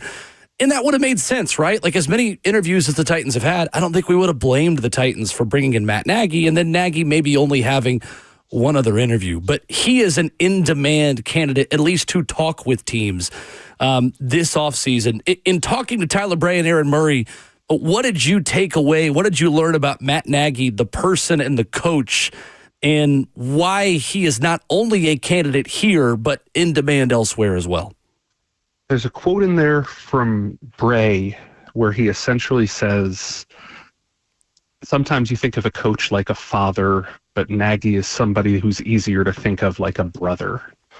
And that one kind of stood out to me from these are guys who played for Andy Reid. And Andy Reid, obviously the age gap is going to be much wider than Nagy. So I do think that the people who were around Reid and Nagy together think of Nagy as the younger Reid, the more accessible Reid. And so when you've seen that dynamic together, I think that it's very easy to think of, oh, this is Andy's mentee. This is the guy who knows everything that Andy knows, but from a younger perspective. And I think that's kind of the allure when you are within the organization. Now, talking to Tyler about what happened in Chicago, and even talking to Aaron Murray, who I don't think this made the story, but Nagy brought him in to throw for a rookie mini camp one time in Chicago, just out of trust of, this guy knows my offense, I won't have to teach anything. And talking to them about seeing what Matt is like as a head coach, it's kind of a lot of what you guys might have read in that athletic profile of, this is a guy who knows who he is, who, when he trusts his instincts, good things happen, but Chicago was messy. And so if you believe what the Matt Nagy rehab tour has peddled, with he's turned over a new leaf, he's going to hire somebody to tell him when he's doing things wrong, he's going to be more of a CEO and less involved as the guy who wants to oversee all the schematics. If that is the case, yeah, I get why teams are interviewing him, because he's a guy who knows a lot and has experienced a lot and has a knack for getting players to rally around him and has a knack for getting people to trust him. But that's obviously something that you can't practice until you have the job. It's like I always used to joke with my friends in college who went to engineering school. I went to journalism school. If I want to prove to an employer that I can be a journalist, I just show them an article I wrote. My engineering friends can't be like, hey, look at this bridge I built. Right. You kind of just have to take it on trust that you know how to be an engineer. You kind of have to take it on trust that you know how to be a coach CEO. Yeah. Like, it's not the same as play calling where you say, I called these plays. You got to be like, yeah, players like me. It's fair. It is. It's very fair. It's a great way to put it. Nick, I am curious on the way out. And I know that we are not in the room, and obviously we've not spoken to John Harbaugh personally, at least we haven't. What's your gut feeling on the Titans and John Harbaugh? Does it make sense to you? Does it feel like the smoke is enough to where we can legitimately say the Titans have a very real shot at landing John Harbaugh? It makes sense to me, but it still doesn't feel... You can only empathize so far, and you can only try and put yourself in John Harbaugh's perspective for so far. Sure. If you try to think from his perspective, it's hard to fathom why the Titans would be his number one, but that doesn't mean you can't fathom it. Mm-hmm. So, like, yeah, I do understand a world where he could squint at all of these jobs and say, that's the one I want, especially if his qualifier is, I really just want the one with the most exciting young quarterback. Now, is that preferable to the Giants, who have a significantly stronger roster in place right now and also have the New York cachet and all of that stuff? is the income tax stuff really more important here in Tennessee for the ability to get players? Like, there are so many different ways you can look at this. I really don't know. I believe that the people who have reported the smoke are very good reporters. But I also believe that sometimes things are floated in this process to give leverage to certain situations, and that makes it really difficult to say that everything is just sincere. So with all that being said, I do think he's going to talk to the Titans, but I can't say much beyond that. Great way to put it. Nick Suss, one of our favorites, talking Titans this morning with us. You read his work at the Tennessean and Tennessean.com. Always a pleasure, Nick. Thank you as always. Thanks, Nick. Yeah, happy to help, guys. Yes, sir. Nick Suss of the Tennessean, our guest this morning, and I think a great analogy on the engineer thing. Like, do you just have really good parts to put together stuff, or do you know how to build something from scratch? I can have great parts. I can have great wood, lumber will when it comes to building the table. I can get strong as nails. But if my a good project manager. Oh my gosh. I can be all of those things. Like putting it together is only done in real time. Like that's a great point, which is quite hilarious, man. Looking at our listeners, like disperse, like have conversations about which candidate is going to be good. It gets harder to sell Matt Nagy when you are legitimately put in the John Harbaugh sweepstakes. And it was already hard to sell Matt Nagy because of who he is as a caricature of who I think the real person is on social media. That's not fair and that's not real life, but I do think there is some reality to that. It's so many different lanes that this conversation of what's best for the Titans could go on this, because you look at Harbaugh and you think immediately you're going to be in the Super Bowl, but you view where this team is and you say you might need somebody younger that's going to stand the course of time to kind of not grow on the job, but get better each year to make it more sustainable. Like there's so many different options. And Nick brought up the engineering point. How do you know until the product is being built? You don't. Your inspectors are coming by and say, yeah, this is good. You don't, even if it's John Harbaugh, you don't know. We're going to talk about some of the questions we have about the way things ended for John Harbaugh and a piece that was in the Baltimore Sun. Like, even John Harbaugh isn't a totally faultless candidate. Big Boss Bert will tell you that from 10 to 1 on the Buck Rising show. You know, like there are reasons why coaches are available. And even Sean McVay, who has been a resounding success for the head coach of as the head coach of the LA Rams, had major questions about him when he took that job. We don't know. That's why I have a hard time getting insanely excited or insanely disappointed. Like, we can't be on a scale of 1 to 10 of excitement or disappointment. I know. It's hard to be anything more than like a 4 to a 6 or maybe a 3 to a 7 in terms of happiness or sadness about the way this goes. We just don't know. I feel like a good bit of the stuff we're seeing, not the fan base, just the stuff we see, is either 1 or 10, though. And fan is short for fanatic. Somebody asked, so is Mike McDaniel the coach? My pick then. I personally don't think Mike McDaniel is ready just yet. I think Mike McDaniel would be a great lieutenant, not a great general. I'm unfairly judging him, though. Coming up, Tennessee played an epic overtime game against Texas A&M last night in Knoxville, and we'll talk about it next.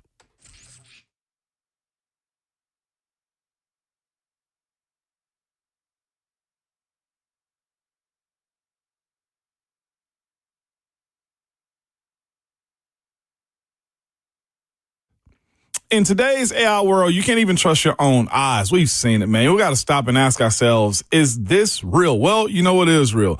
Your health. And I talk to you guys about this all the time, but here's what the experts at Synergex and Low T Center can do to change your life, man. You've been suffering from symptoms of low testosterone, such as constant tiredness, lack of focus, or just feeling off. And you know that feeling.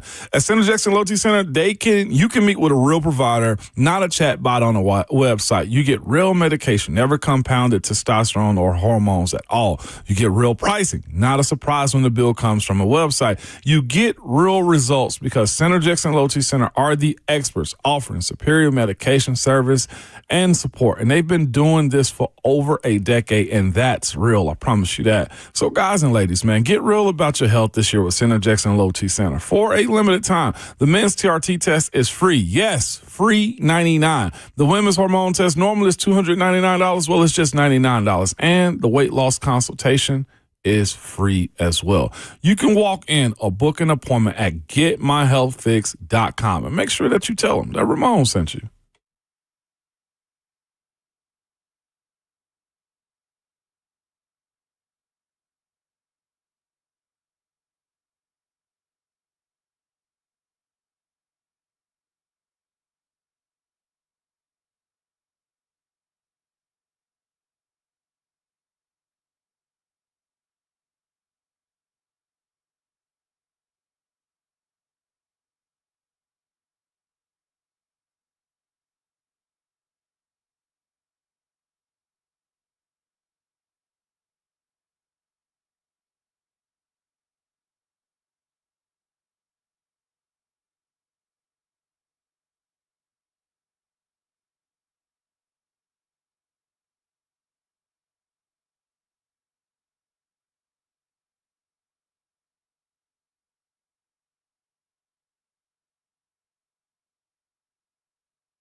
Roberto Will, 104.5 The Zone, wrapping up the first half of the show. 615-737-1045, the number. Tennessee with a big double overtime win last night, Ramon, against Texas A&M, 87-82. Tennessee did not get its first lead in this game until there were just seconds left inside of regulation. 5:29 to go. This was a game that Tennessee needed to have and one they ultimately got. Nate Amen, terrific. In the final 20 minutes of this game, including 2 overtimes, he was 6 of 12 from the field, finished with 21 points, 7 rebounds, 2 assists, 2 blocks, including a huge block in double overtime. Finished with 23. He woke up. And he showed a lot of fight last night, as did his entire basketball team. Yes, they did, man. And they fought the entire game for the most part. They just couldn't get the lead. They just couldn't walk them down consistently, like you said, until the end.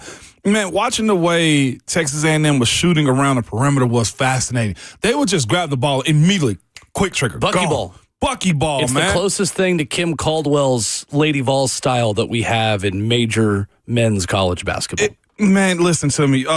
Damian Fishback last night, I was listening to him as I was in the gym on the SEC network. He was commentating the game. Damian Fishback did say this about him. It's like, what's fascinating is A&M need to slow it down so they can continue to get the lead. Like, that's the ball that Tennessee legitimately wanted them to continue to play because the discipline, the defense that eventually showed up and the shots started to fall in for them too. The amount of shots that Texas A&M was shooting, playing buckyball quick and pass fast and getting it up in the hoop real quick, ended up biting them in the butt, man, when it had to slow down, and it got tighter for them too. So I was glad to see the Vols battle back on this one, man, because, again, they couldn't miss. That first half of that game was just pure chaos on the Vols side of things, whether it was because of fouls, they couldn't get the ball in the paint the way they needed it to, or the idea that A&M was just getting second chance opportunities time and time again because on those long shots, these long rebounds, you find yourself out of position right there, man. And I got to be honest with you, I'm so happy for Nate Amen. Everybody, he's still top 10 projected in the draft, which is crazy considering how much, he's been sputtering as of late. But watching him kind of just play ball and just consistently find his way, and Coach Barnes still coaching him hard too, was good. But it ain't just him, man. Jacoby Gillespie is forever doing his thing. And the way they will go to the paint with their bigs has been, Jalen Carey I'm talking about. He's a throwback player. You gotta have them types moving forward, man. Well, it's so cool. And Tennessee can't get out physicaled and outmatched on their front line the way they did against Florida, like ever again. Right. Some teams can overcome that with experienced guard play of guys that have played together. This Tennessee team does not have the luxury of their big men not showing up. No so doubt. that's the first thing. And it's not just not showing up against Florida. Yeah. Florida can just match their physicality. The good news for Tennessee is there are very few teams in all of college basketball that are going to be able to match their physicality in the front line the way Florida did. But again, we're talking about the Texas A&M. And we also call that game, too, the Florida Invitational, because here's the thing about it, though, too. Last 2 years, they've gotten smoked down there, and the Vols get their lick back inside of Thompson Bowling, too. Well, and it's not just Florida. I mean, this Tennessee team is different at home than it is away from home. Yeah. That Florida tape is the last 2 years. It's just like, it's been rough. What is this? It's been really rough. Yeah, it's a hard place to play. It is certainly. I mean, Tennessee needs to continue, and it's a bigger conversation as the season goes. But how do you get that version of Tennessee you get at home? Yes, away from home. And that's been a conversation about Tennessee under Rick Barnes for quite a while. To be fair, college basketball has one of the bigger home field advantages, home court advantages of any sport that we talk about. Yes. So not simply just a Tennessee problem. Tennessee committed 8 turnovers and gave up 13 points off turnovers in the first half after giving up 30 at Florida. It just can't happen. I mean, this is one of the most frustrating Tennessee teams that I have watched in any sport in quite a while. And that's not a dig at their ceiling or how good they can be. It's actually a nod to how good I think they can be, because it's so frustrating the way they give away the basketball and don't value possession. Gifts. Some of that I will still chalk up to guys who haven't played together for very long. Some of it is just a roster that's asking Jacoby Gillespie to do a lot. He played a lot. He played over 40 minutes last night. I know Mike Keith was saying that on the Vol Network broadcast as I was nervously sitting in the P.F. Chang's parking lot on West End syncing up my iPad to Mike Keith's call. 48 minutes. Jalen Carey, Nate Ament, Bishop Boswell. Like, all these guys were out there for longer than what they need to be in order for them to be the best versions of themselves, A, in March, and B, at the end of these games. The thing that excites me is I think there is a young foundation on this roster of guys that are starting to step up and earn bigger roles. The way Amari Evans played at Arkansas is encouraging to me. The way Troy Henderson played last night, I think, is the underrated story that I think will fly under the radar, because Nate Ament will obviously get the headlines, as he should, for the way that he's strung together two really good performances. Troy Henderson's 3 late in this game to tie it. 3 of 5 from the floor with 2 3-pointers. This team badly needs another shooter at the 2 spot. If Troy Henderson can come off the bench and give them point guard 2 reps, or if he can be on the floor at the same time as Gillespie and free up Gillespie to be the shooter and to be the 2, that does wonders for this Tennessee basketball team. It would be a huge deal. 8 points in 22 minutes for Troy Henderson, who didn't play at Arkansas. And Rick Barnes said, I told him on the plane, I regret not playing you more. Wow.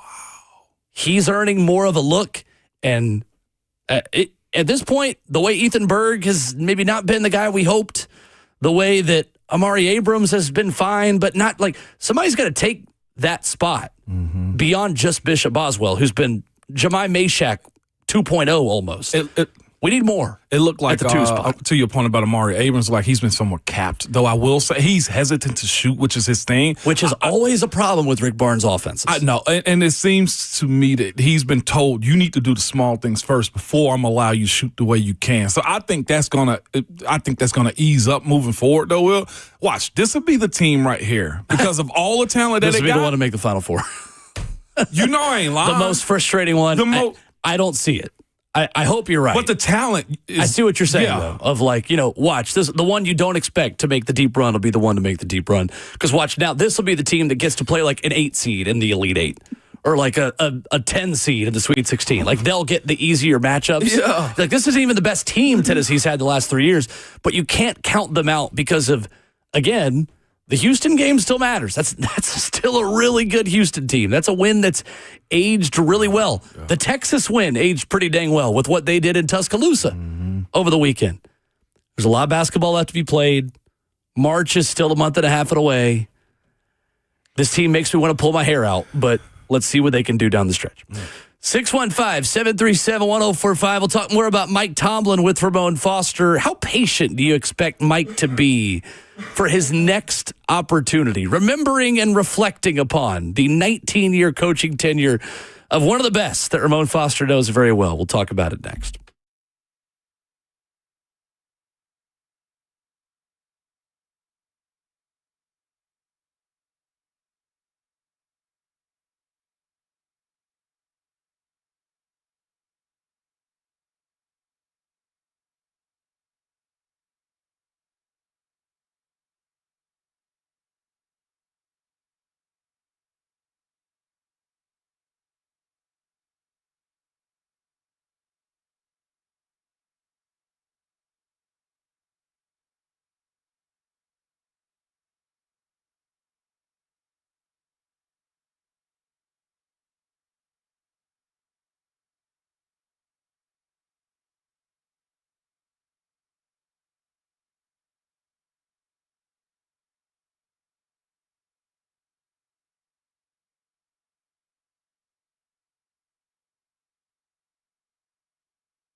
8:03, good morning, live from the Circus Sports at the Mid-Kentucky Downs studio. I'm Justin Hawkins. In Titans head coaching updates today, the team is expected to meet with Steelers offensive coordinators Arthur Smith and former Dolphins head coach Mike McDaniel. Also, per Tom Pelissero yesterday, former Ravens head coach John Harbaugh is expected to interview with the Titans, Giants, and Falcons by the end of the week, but no timetable as of yet.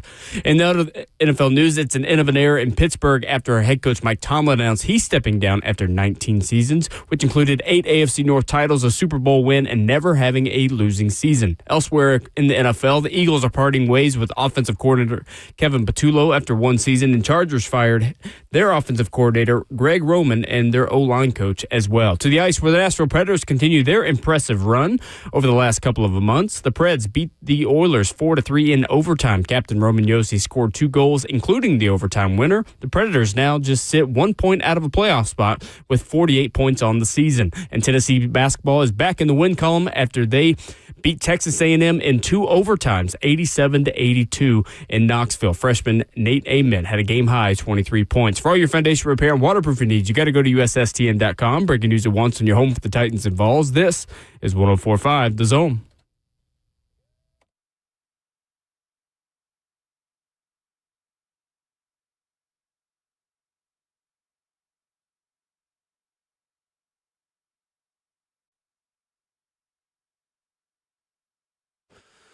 Away we go into the second half of the show, hour number 3, getting started on your Wednesday morning. Glad you decided to make us a part of the start of your day.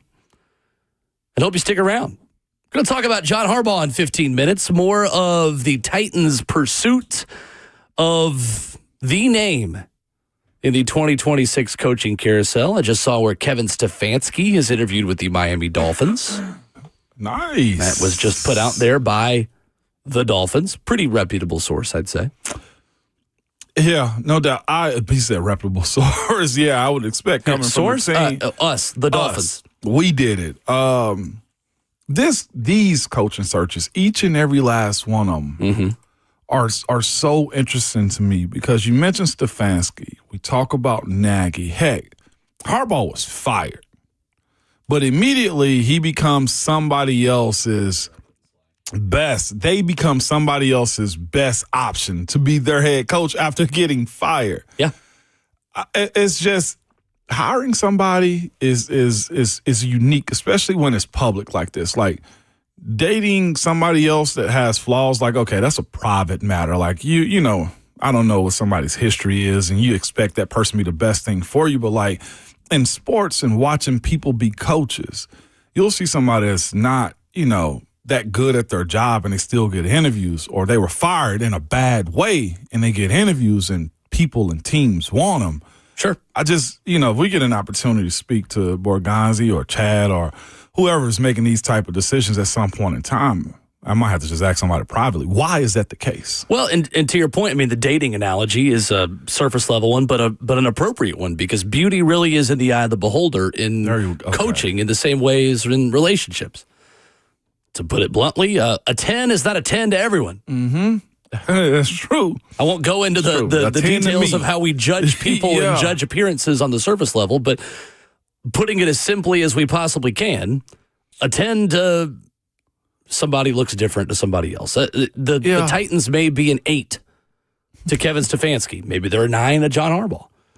The Falcons, living in Atlanta, working for Arthur Blank, having a relationship with Matt Ryan. That might be a 10 out of 10 for Mike McDaniel. Mike McDaniel may not want to be a head coach in a cold weather city. Like, I don't know. Sometimes I think it can be that simple at times. I know. And, I'm not here to poo-poo on anybody's thoughts and mindset. But, in this situation, Mike McDaniel has 0 postseason experience, if I'm not mistaken, with the Miami Dolphins. Experience, I don't think just that he wins. Not as a head coach. He was in that negative 20-degree game in Kansas City where it just kept cutting to him on the sideline looking miserable. Well, yeah. He couldn't wear his joggers. No dubs, though, is what I'm getting at, though. You know what I'm saying? No real perseverance when it comes down to his ability to take you to a championship level. And that's the question, I guess we'll talk about with Harbaugh here in a little bit. And it's just, like you said, a 10 to somebody else is a 5 to you. I'm stunned at how many Titans fans have talked themselves into Mike McDaniel on Twitter. That's Stunned. what made me ask that question. As head coach or OC? Head coach. Head coach. Head coach. Head coach. See, I would entertain the OC route. Yeah, I think we all Way would. over the head coach route. All of us would. But I even have red flags about him as an OC. I'll ride with you there. I don't know. And again, it goes back to the old Mike Vrabel saying, are things interesting or are they important? That's what we're going to talk about with John Harbaugh, separating the interesting questions we have from the important concerns we have about his tenure and the way it ended in Baltimore. Mike Tomlin's tenure has ended in Pittsburgh, Ramon, after 19 consecutive seasons at 500 or better.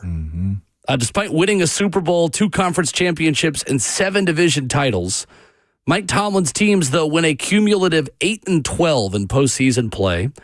His last postseason win was a game you played in, an 18-16 victory against the Kansas City Chiefs in 2016. Love it. Love that. All field goals, too. Yeah, that's right.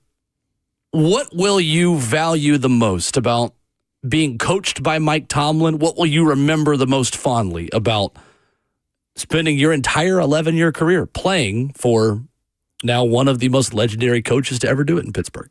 He was hard but fair, and very transparent. One of the coolest stories that I've ever had with an interaction with any coach at any level. High school's a little different. I love my coach, Coach McAdams. Coach Foreman was super unique to me, too, but I had position coaches. Coach Tomlin's involvement in the players and their development as athletes and as people, I thought was super unique, man. And he knew when to go and engage with guys. Like, we used to have this thing where he would ask us, he and I would pick a guy and be like, that's my day one. Like, it became a thing when you saw like a late round guy and an undrafted guy and say, that guy has the ability to make this team, coach. And he had an eye for those types of things. He did that with me one day. I'm walking out of training camp, my rookie year. We had snack, and I'm walking over. It was one night I think I was solo walking over. Probably just got off the phone with Keisha or something, you feel me? And I'm walking. Latrobe is, you got to walk all the way down these steps, and you got to walk up the steps. Coach Tomlin's in the athletic building. Is this training camp? Training camp. Training camp. Okay. My rookie year training camp. Latrobe, Pennsylvania. Latrobe, Pennsylvania. He's on the elliptical, getting a burn in. I'm talking about really going at it. And I'm walking up, and I see him like, oh, hell, here we go. And then he spots me, and he comes up, hey, big fella, come here. Big Noop is what he called me. It was my fraternity. Big Noop, come here. And he asked me the simple question. How you think training camp going for you? I said, Coach, I think it's going pretty good. He said, it is. He said, keep doing this. And will immediately, chest out. Yeah, chest out, head a little bit higher. Couldn't smile because he there. You know what I'm saying? But Sure. he did that, but he also, I'm talking about, took me under like the first day in pads, though. He called me out in front of everybody. He put me up on I've told the story before, he put me up on the whiteboard in front of everybody, and with my face, and I'm an undrafted free agent that's a tackle that's trying to play guard, and I got worked in practice. And he showed about 5-6 clips, and every single clip he showed, don't take it. Don't take it. This dude just won the Super Bowl last year, Coach. That's a Pro Bowler. That's Casey Hampton. I can't block him. Like, there was a lot that was going. They ran one on me that day, man. But like I said, midway through training camp, we're about to start playing games and stuff. He knew when to go back to a guy and say, yeah, you can do this thing, though, too. And he did it subtle because he was into the development of people, man. And I think the good coaches coach you, but they also know what you need in those moments. And I think that's super unique, and it's probably lost in today's world of trying to find the next guru, because these next gurus will make it about them. How good am I as a coach? And like the old school mentality, man, I know a lot of this fan base want out of Harbaugh, and I'm not sure who else is in that cycle like that. It seems, I'm going to say this, and they're going to say, well, stop carrying his water. It seems Matt Nagy is figuring that out in his tenure that he's been under Coach Andy Reid. I don't know what it's going to look like. We got to see this all unfold, whether you get John Harbaugh, Nagy, Stefanski, Jesse Minter, whoever you get. But I know this. The best way is to have players run through a wall for you, which Coach Tomlin did. We drank the Kool-Aid worse than any team out, I think, because he showed a belief in your development as a person, as a player, and as a team, and he kept football transparent to you, and he kept everything that nobody else needed to know in-house, too. That was the beauty of it, man. Golly. I love it. And it wasn't just me. It's so many other guys out there that are saying these similar stories about how he made them feel as a football player, but most importantly, as a human, too, because it's such a transactional business. And I know you're not making the point that Matt Nagy's ever going to be Mike Tomlin. No. In the same way that Mike Tomlin, to your point, didn't make it about him. No. Didn't care about all the other stuff. Matt Nagy, it appears from his very public tour of pitching himself and tour of trying to get a head coach job with Jonathan Jones of CBS and Dan Pompei of The Athletic, is saying all the right things in a similar way. Hey, I need somebody to hold me accountable. This is not all about me. I want to be a CEO. I'm not going to be the play caller. I'm not going to. And everything that we've heard about Matt Nagy lines up with a lot of what the positives are in Mike Tomlin. Now, there are a lot of negatives that Matt Nagy has, too, that Mike Tomlin that never had. So it's not to say they're the same, but I totally understand the position you're coming from. And obviously, your understanding of what worked for Mike Tomlin is the best possible source we could have this morning, because he's the only head coach you ever played for in your NFL career. And there are countless players who only ever played for Mike Tomlin, because anyone in the last 19 years playing for the Pittsburgh Steelers who didn't go anywhere else only played for Mike Tomlin. We'll see. But that to me is the most. And here's the other thing too. Any issue, any problem, you could go to him. But the way he set the team structure up, that kind of handled itself. We had a couple situations where he had to step in as a coach. A couple guys were dating the same girl, that type of stuff. Uh-oh. Yeah, but here's what he did. He knew the most important thing was our football, our job. He went to both of those dudes and said, look, y'all need to talk this through, because this can infiltrate our locker room and affect us on the field. And them dudes hashed it out and ended it right there. A non-issue moving forward.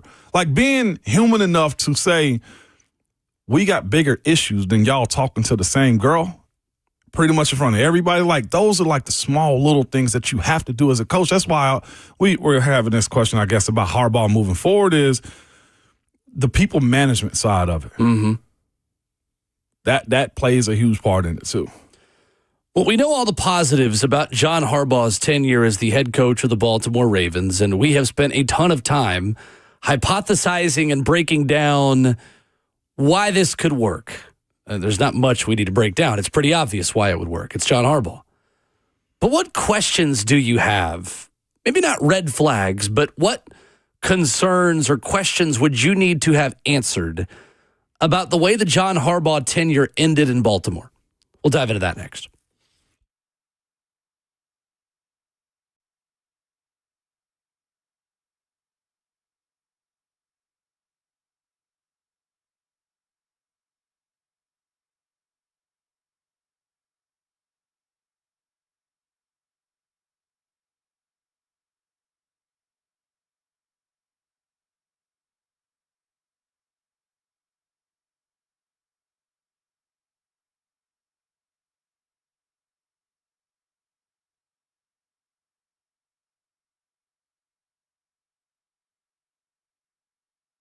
Moving is a stressful process. Maybe I've just said the word move and you just shudder. Packing up the boxes, trying to find that new home. Maybe you've been forced to relocate because of a job and you just can't wrap your arms around all the stuff that needs to get done. Hey, it's Will Bowling. I want to tell you about my good friend Bernie Gallerani, who makes the process easy. Bernie Gallerani Real Estate guarantees to sell your home in 30 days or less, or he'll buy it. Yeah, there's no risk to you.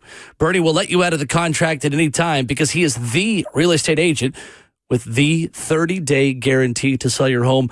If not, he will buy it. He's so confident in his ability to help you, he's handing out his personal cell phone. 615-428-2644. Maybe you need to move in a short amount of time. Maybe you found another property you want to purchase and you don't want to pay 2 mortgages. Maybe you need the equity from your current home to fund the down payment of a new one. Go online, BernieGallerani.com. Find out what Bernie can do for you. The only real estate agent I've ever personally endorsed, and the only real estate agent in Nashville recommended by Barbara Corcoran of Shark Tank. Give him a call, 615-428-2644, or head online to BernieGallerani.com.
Ramona Will continues on 104.5 The Zone and is available 24/7 wherever you download podcasts.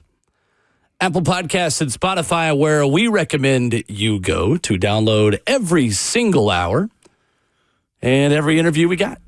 Nick Suss earlier in the show, Rhett Bryan coming up at 9 o'clock. Your thoughts at 615-737-1045. So, Ramon, there are a lot of positives about John Harbaugh and what he could bring to the Tennessee Titans. We have documented them. We don't really need to document them much more because you guys know John Harbaugh.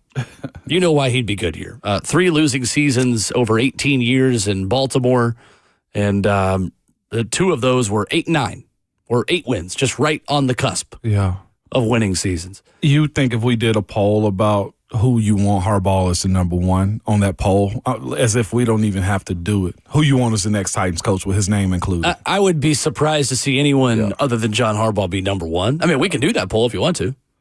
Let's just do it to gauge it, because I like to see what the other candidates or other listeners or people on Twitter view the other candidates. Like, who's in second place in this? And yes, I think we do have to include Nagy on that one as well. The challenge is there's only 4 things we can put on Twitter, and there's Salah. I mean, what, like 10 at least legitimate, like, oh, I'd be cool with that candidates. Yeah. Let us know. 615-737-1045. I don't even think we can put it to a poll because I think there are too many options. So let's just leave it open-ended. I'll just put a tweet out. At Ramona Will right now, or you can go on Twitter to let us know, or you can call us, 615-737-1045. Is John Harbaugh still plan A? Is that your first choice? How disappointed are you going to be if it's not John Harbaugh? Yeah. Ramon, I'm curious what questions you have about the Harbaugh era. And I think the term red flag implies there's a lot of negativity about it.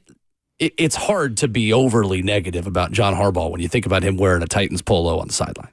It'd be exciting. It'd be a great hire.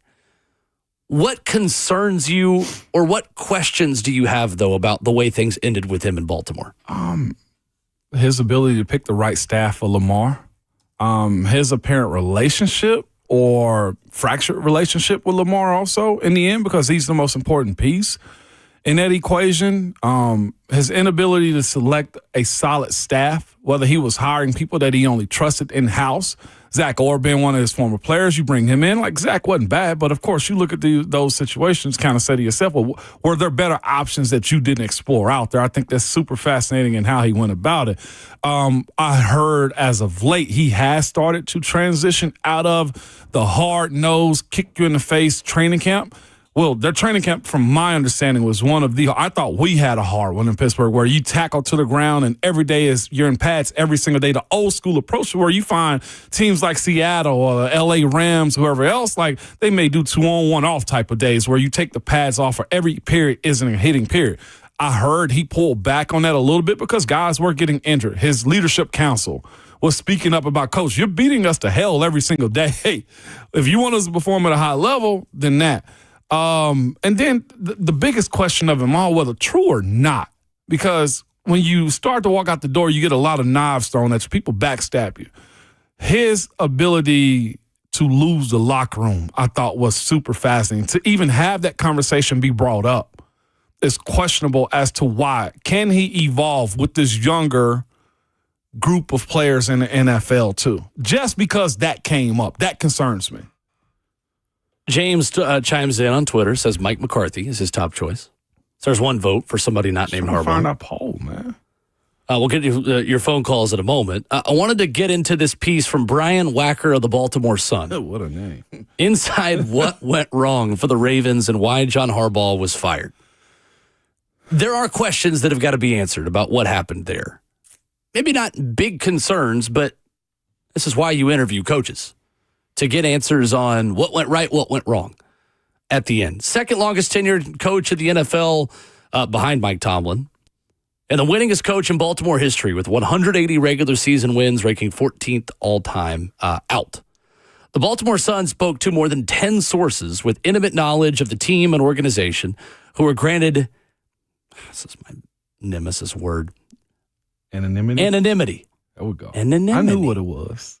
Let me just keep going. To explain what went wrong this season. One hard word at a time, Justin. Says things were fine. Then 2 days after Tyler Loop's missed game-winning field goal, Brian Wacker writes the Baltimore Sun. One day after Harbaugh met with General Manager Eric DaCosta, Executive VP Ozzie Newsome, and President Sashi Brown, as well as conducted a final team meeting, the fraying string snapped. Owner Steve Bisciotti phoned Harbaugh to tell him he was fired. In the days following his dismissal, those around him indicated Harbaugh was at peace with the decision. The reasons behind what led the Ravens to move on from Harbaugh are myriad and included input from players, one source with direct knowledge of the process said. On the field, the Week 1 loss to the Buffalo Bills, in which Baltimore squandered a 15-point fourth-quarter lead, in the Baltimore Sun, they write, created painfully familiar mental scar tissue, several players told the Baltimore Sun, after the Ravens stumbled to a 1-5 start. Lamar Jackson missed 4 games because of injuries, and according to 2 sources with direct knowledge of the situation of the Baltimore Sun, at times preferred certain quarterback run plays not be in the game plan. Early in the season, veteran and respected voices in the locker room painted a picture of a group frustrated with offensive coordinator Todd Monken's play calling. One player stormed out of an offensive meeting amid the early season slide. Harbaugh struggled to connect with some of the team's younger players, one player said. Lamar Jackson missed 1 practice a day. Quote, the team also needed Jackson's juice, the source said, because his presence was a magnetic force with the other 52 players. Todd Monken has said, Lamar and I had a good relationship. Could it have been better? Of course. Lamar and I never had an issue. I don't know where that comes from. What stands out to you about some of what is written in the Baltimore Sun and some of the questions that arise from the locker room relatability, the connection with younger players, and is there a red flag on John Harbaugh's relationship with Lamar Jackson here? Yes, it has to be. Just because, but here's the thing, and people will always say this, but him recognizing that red flag and adjusting this next time around is going to be the ultimate test. And here's the thing, though, Will, we can't see that, whether he's in New York or whether he's in Nashville, until he gets on the job. If the conversation of him not having a connection with the younger players, which, again, you got to have a good bit of youth on your team. The league is a young league in general. Then you need to find coaches that can find that connection. You need to have guys on your staff that is also your mouthpiece. You can't have guys being rebellious running out of meetings because they think you've hired the village idiot. Like, those things right there are very problematic when you look at who he's choosing to hire and the processes in which you stay successful. We mentioned it earlier. Like, the NFL is set up to where not one solo team can just reign supreme over everybody. There is constant adjustment and constant changing of your style, your mindset, and how you win football games. And it seems Harbaugh was somewhat stuck in his ways, or the people that he brought inside of the building. That stands out to me, Will, because this will be a very young team if John Harbaugh takes it on. 100%. For any coach, these are the same problems that they have to solve. How are you going to connect to make these guys want to work hard, but also connect with them in which they believe you're riding with them? I hated coach that made me feel like it was him and then us. You never want that to be the case. It seems like that was Baltimore, just to end that. It was him and then it was us. It's the way that article makes it seem. Okay. Is it fair to say Baltimore is always a really injured team? Yeah, because of the hard freaking practices. Is that a fair question to ask and say, why are you guys often so banged up? Here's the thing. Vrabel had that same issue. He 100% did. And remember when Mike Vrabel was let go here, that was my first thought of it. Was like, oh, guys are finally going to be healthy again. Think about that. And now we've got the other extreme. And now look at Vrabel's adjustment to New England. That's the question. From what we know. How are you adjusting your style of coaching to today's athlete, both mentally and physically? I think that's the number one question of John Harbaugh. And that's not even specifically, Ramon, a John Harbaugh question. That's a question of any coach who's been around. Mm-hmm. That's a question that Nick Saban had to answer at Alabama. That's a question that Mike Tomlin has, I think, had to answer. And to be honest with you, I think has struggled with in Pittsburgh. Today's NFL has to be practiced and coached differently because today's athlete is not wired like 10 years ago's athlete. We can get into a broader discussion about that No doubt. at any time. But from a physical standpoint, where are you finding the balance? What resources did you have from sports science, from training staff, from these things? How much do you value recovery? How much do you value the maintenance days? How have you adjusted your style of coaching? Because, John, you've often got a really long injury list in November and December.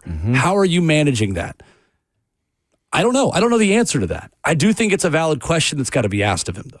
It does. Not a major red flag. It's just, again, like even the best coaches are going to have to answer questions about their positives and their blind spots. And so, like I said, the biggest part was his connection that he lost with the locker room or just the team.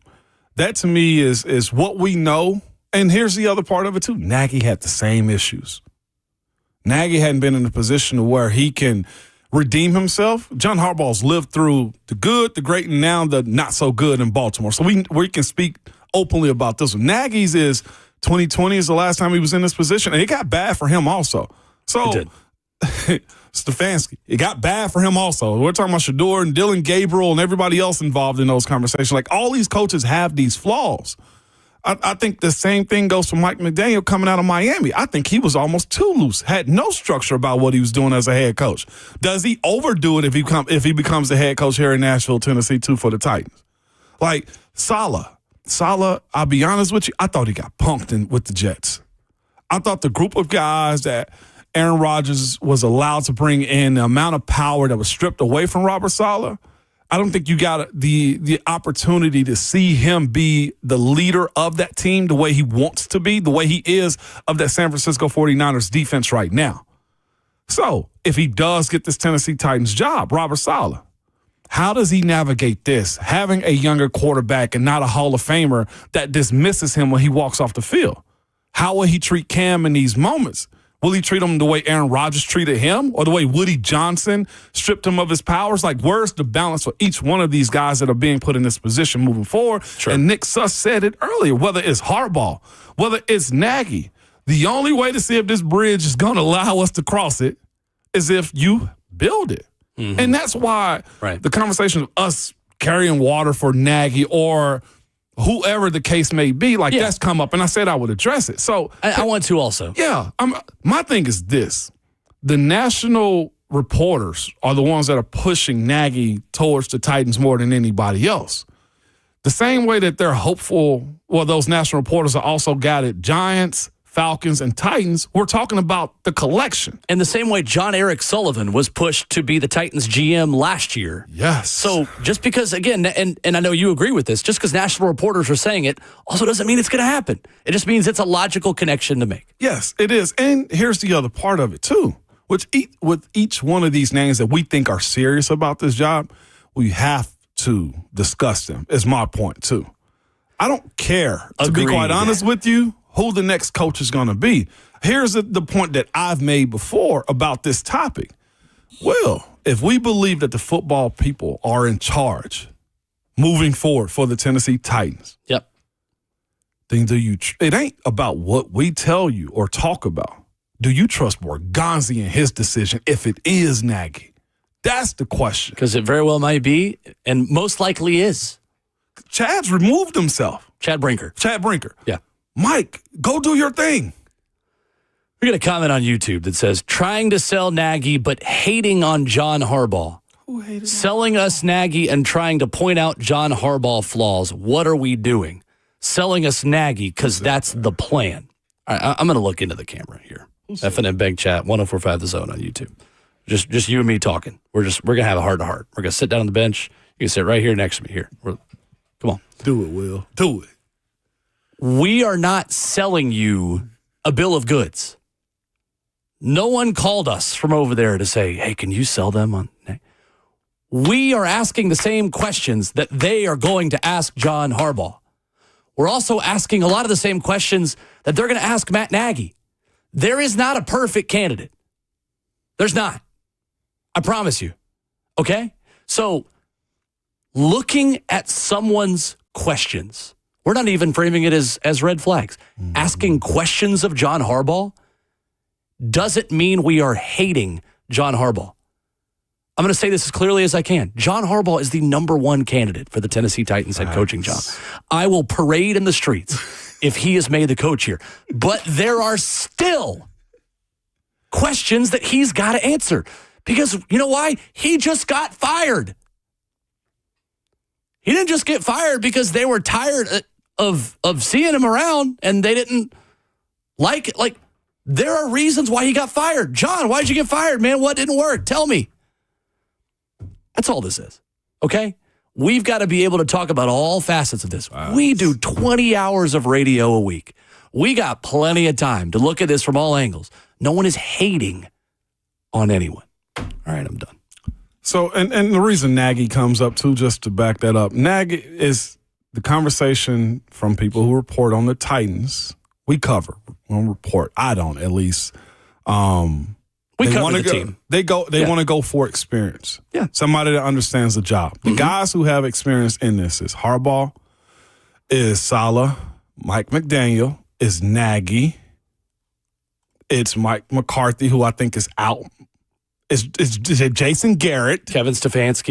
Again, they've interviewed upwards of 20 people. So, I'm seeing some for the Twitter question bring up Shula and Mentor. Those dudes hadn't been head coaches before, though, too, which is what the conversation has. It's been opposite of the conversation. Brian says, if it's Nagy, we Schiano the move. I think that's dumb. I don't think you're going to have that type of flex. Come on, man. Like, what? This ain't college. I'm sorry. No. We Schiano the move? Really? I see somebody said, just go get Cignetti. Google him. All he does is win. Same guy who made the original comment said, what are Nagy's red flags? We've covered him. Let's cover him again, Ramon. He's tied to Patrick Mahomes. And as Steve Palazzolo told us at 9:20 yesterday, that's a big question for a coach who has worked with a transcendent talent quarterback. Because a lot of coaches could succeed with Patrick Mahomes. Secondly, it didn't work in Chicago for reasons as well that he's going to answer to. He had a bad attitude with the players. And thirdly, the red flag on Nagy, again, is the Kansas City offense has gotten worse in the time that he's gone back for his second stint. Is that because they haven't drafted well? Is that because he's not coaching as well? You got to answer for that as well. Matt Nagy's got plenty of red flags. All of these coaches do. That's why they're available. If these coaches didn't have any negatives or any questions to be asked of them, they'd already be head coaches. 615-737. We're going to get to you guys. 1045. We'll get to the phone calls. Wide open for you. Who's your top choice? A lot of tweets at Ramon and Will as well. I apologize for getting worked up. No, it's fine. We need it every once in a while, Will. I'm trying to pick my battles. No, that was a good battle to pick right there. I think that was a good battle because here's the thing. Well. I want to clearly communicate this as well as I can. No one is trying to hate on anybody. But also no one's crowning anybody. We've got to be able to talk about this objectively because, again, we just don't know how these guys are going to do. It's 19 candidates, I think, I counted yesterday from Will's tally. Yeah, and that's counting John Harbaugh, who from all the reporting out there, is most likely going to interview here. Yeah. Open your phone calls next.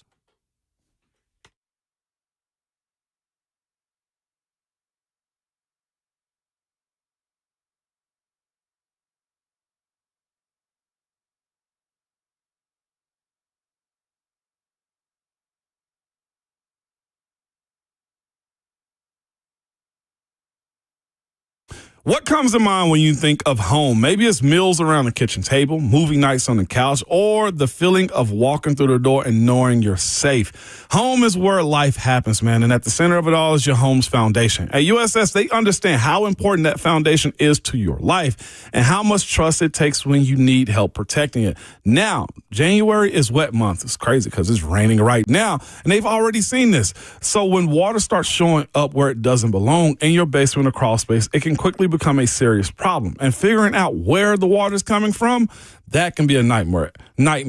It can come from poor drainage, small cracks in your foundation walls, or even a hidden plumbing leak that just is going on. And it's probably a slow leak, but it's now a bigger problem in your house.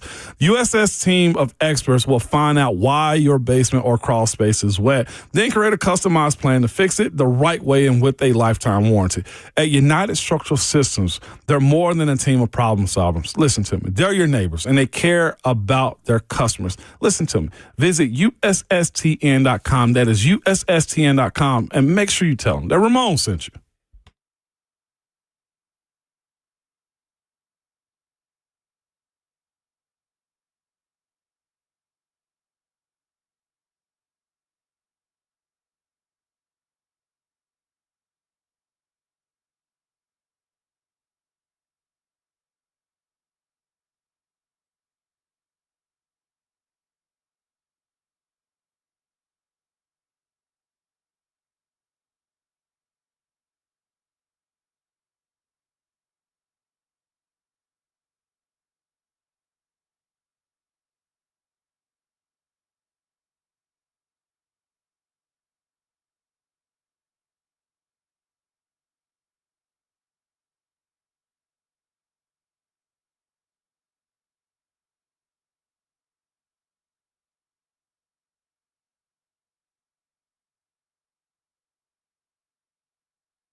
Ramona Will, 104.5 The Zone. Justin, are you sending me a message to relax right now? Oh, you are? Okay.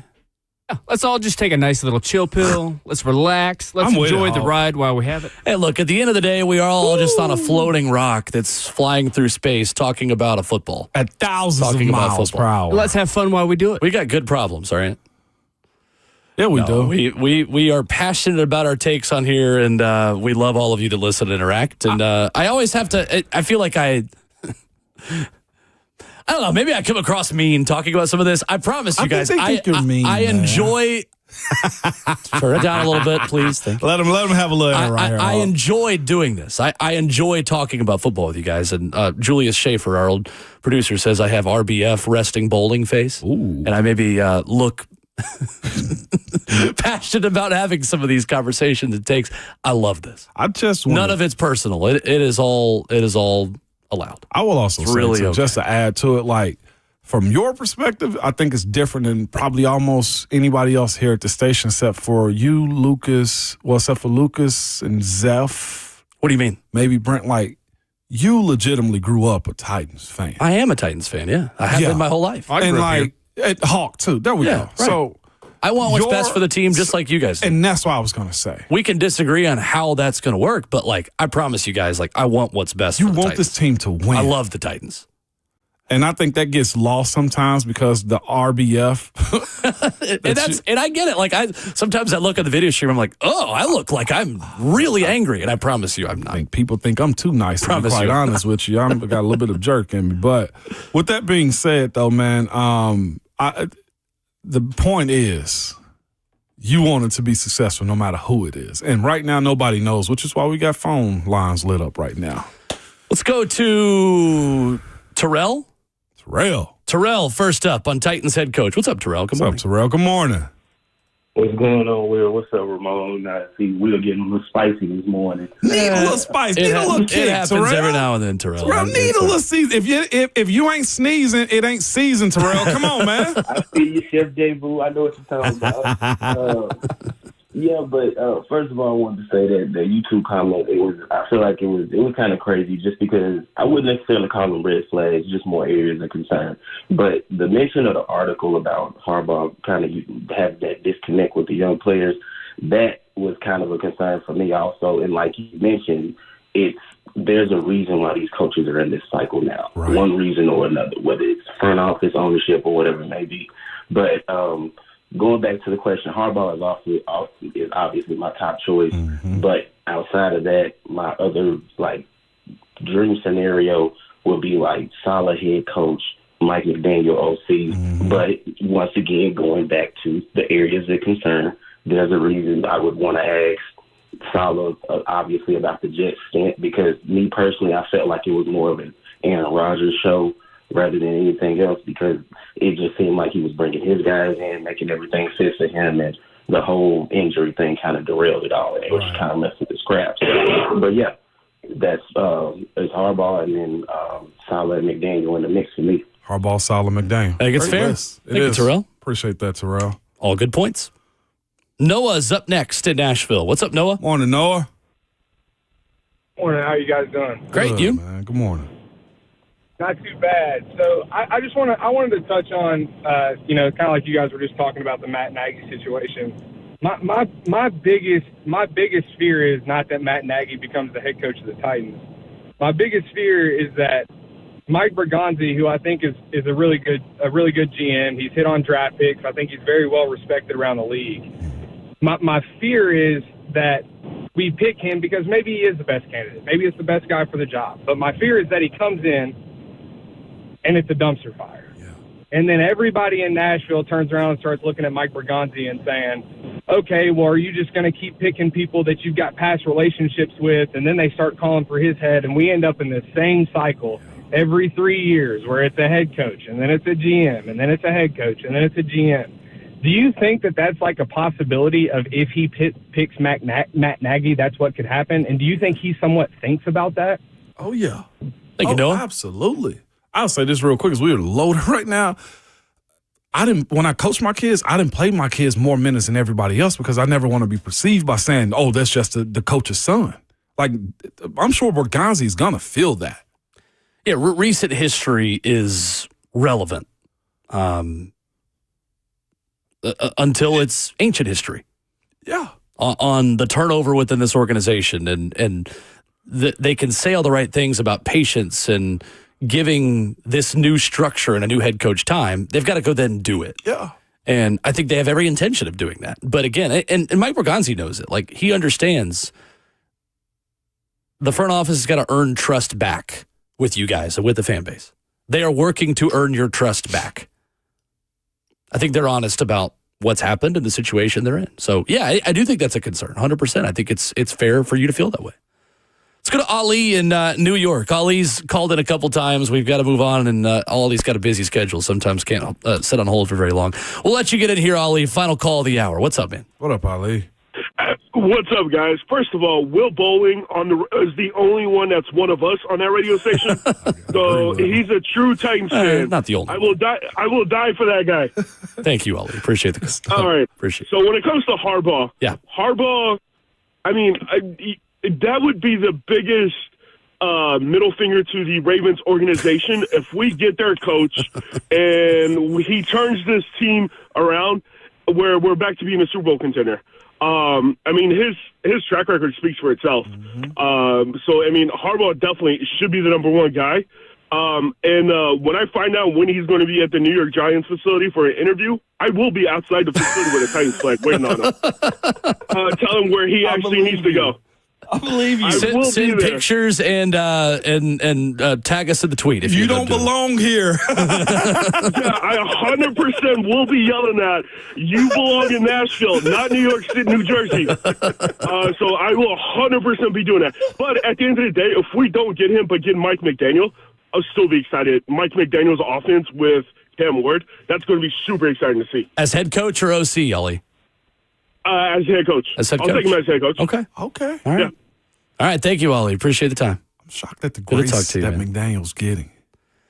I'm a little surprised too, but again, in the same way you don't want to be boring and bad, you get a little more grace if you're bad and fun. And Mike McDaniel would be fun. It was cute. Yeah. I never took him serious. Coming up, Rhett Bryan joins us. Maybe we can get a couple more of your phone calls as well if you want to hang on the line if you've already called in. Going to dive into one big thing on all of the official interviewees by the Titans. Rhett will take us through that. Plus, going to look a little bit at divisional round weekend because we got pro playoff football that we've not even talked about yet. Coming up this upcoming weekend. Rhett Bryan joins us for the final hour of the show next.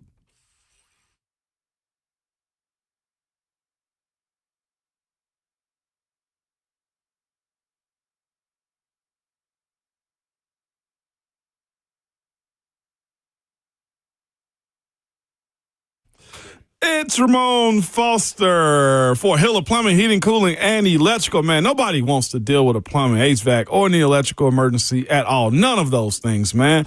Most of the time, you don't know what it will cost you if it get fixed right. Or, man, sometimes somebody's just trying to sell you something you don't need because they got a lot of inventory of it. No, not Hiller. When you call Hiller, the experts are going to solve your problems quickly. And the price you told is the price that you will actually pay. No hidden fees or surprises on your bill when you get it at all. They've been in business for over 35 years and are family-owned and operated. The motto has been, and they truly live by it, happy you'll be or the service is free. If Hiller comes over to your house and service any of those issues in your house, whether it be your HVAC, your plumbing, or anything electrical, and you're not satisfied with it, they will make it right or simply just give you your money back. That's just how they roll, okay? A company you can trust, man. To learn more about Hiller or to book with them like I do, visit happyhiller.com.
9:03, good morning, live from the Circus Sports at the Mint Kentucky Downs studio. I'm Justin Hawkins. In Titans head coaching updates, today the team will meet with Steelers offensive coordinator Arthur Smith and former Dolphins head coach Mike McDaniel for their head coach vacancy. Former Ravens head coach John Harbaugh is meeting with the Giants today, per Tom Pelissero, who just said that just a few minutes ago. It's his first in-person interview with the team. Harbaugh is also expected to interview with both the Titans and Falcons by the end of the week, but no date has been set as of yet. In other NFL news, yesterday the Eagles are parting ways with offensive coordinator Kevin Patullo after one season, and the Chargers fired their OC Greg Roman and O-line coach as well. And to the hardwood, where Vanderbilt men's basketball, they look to get to 17-0 on the season, one of the best starts in program history.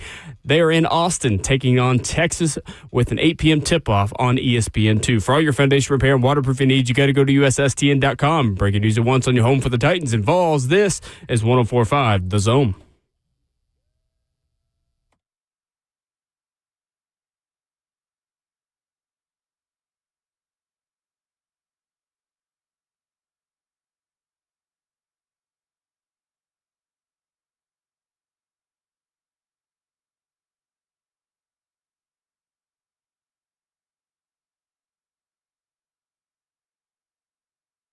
Ramona Will continues into the fourth and final hour on your Wednesday morning. Having a great time this morning. Hour 4. When the red light is on and off, we're having a great time this morning. We got some breaking news. Breaking news. Fellas. What? Rhett Bryan is here, by the way. That's the first bit of breaking news. No, that's just I'm here. That's not breaking news. Go ahead. Ramon Foster, Rhett Bryan, Will Bowling, Justin Hawkins, our producer. J-Hawk. Is this worth the sounder? I don't know if it is. I need the sounder. How about at the this new point. sounder? What's the new sounder? Oh, what's that? I like that one. That's They said the they was new going to do sounder? that one. That would be our breaking news I thought it was going to be Blaine's voice doing the which I really love every time they play that. It makes me smile. It makes me smile. How do you make his voice sound like that, man? That's talent right there For now. a guy as menacing as he was out there. Oh, my God. Former Ravens coach John Harbaugh is visiting the Giants today. Sources tell Ian Rappaport and Mike Garafolo his first in-person visit and a good sign for the New York Giants, he says. Garafolo quote tweeted it and said, "The Tour de Harbaugh has begun. More visits expected." Okay. Is this the mountain stage? Do they give like the yellow jacket to the Giant? All right. Anyway, sorry, I'm going to stop. Rhett, good morning. How are you? Mountain stage. Good morning. They get like the polka dotted vest when you win the mountain stages. I thought you was talking about like mounting a horse stage. You talking about No, mounting. he's talking about Tour de France. I'm not horsing around. There we go. Let me Tour de pony on up and France. take I don't this even seriously. hear about the Tour de France anymore. Ever since Lance Armstrong kind of threw that thing into a loop, huh? Sure. Sure. Sure. Don't mind me, man. Armstrong. Don't mind me at all today. Rhett, there are a lot of candidates to sort through. We're going to dive into one big thing on each of the official interviewees the Titans have put out, just to begin to parse through all of this. And it feels like we have spent a little bit of time on everyone, but we'll go back and look at who has officially already spoken with the team and who they've put out there. The John Harbaugh stuff is interesting. The amount of candidates the Titans are continuing to bring in is interesting.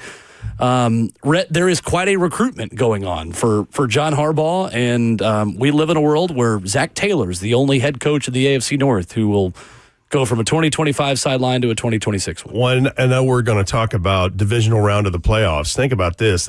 He's the last man standing in that division. In the NFC West, there's 3 of those 4 teams still alive in the playoffs. So there's the converse of that.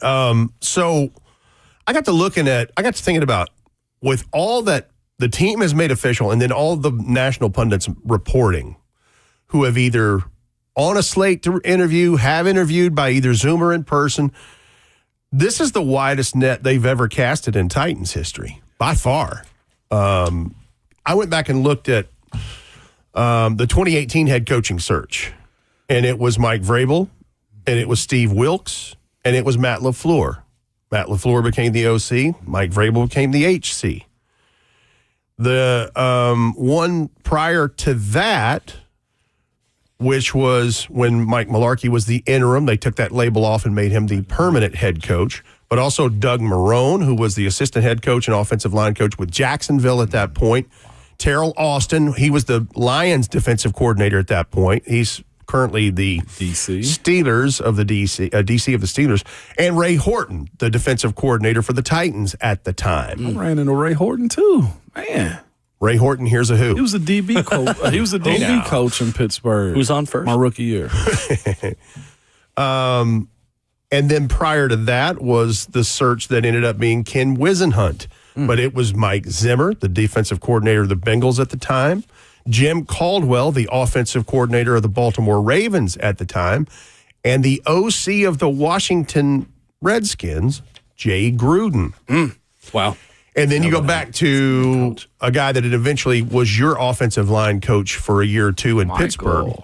Mike Munchak was elevated from offensive line coach, where he coached 14 years here, to being the permanent head coach, but also interviewed in that process Saints defensive coordinator Greg Williams, who had been the DC here as well, and Perry Fewell, the Giants defensive coordinator. So that's in every head coaching search in the history of the Titans. Now, the Oilers, I didn't go back that far to see how wide of a net they might have cast in some other openings. Right. But it's already been reported by the team. There's 7 they've already interviewed via either Zoom or in person.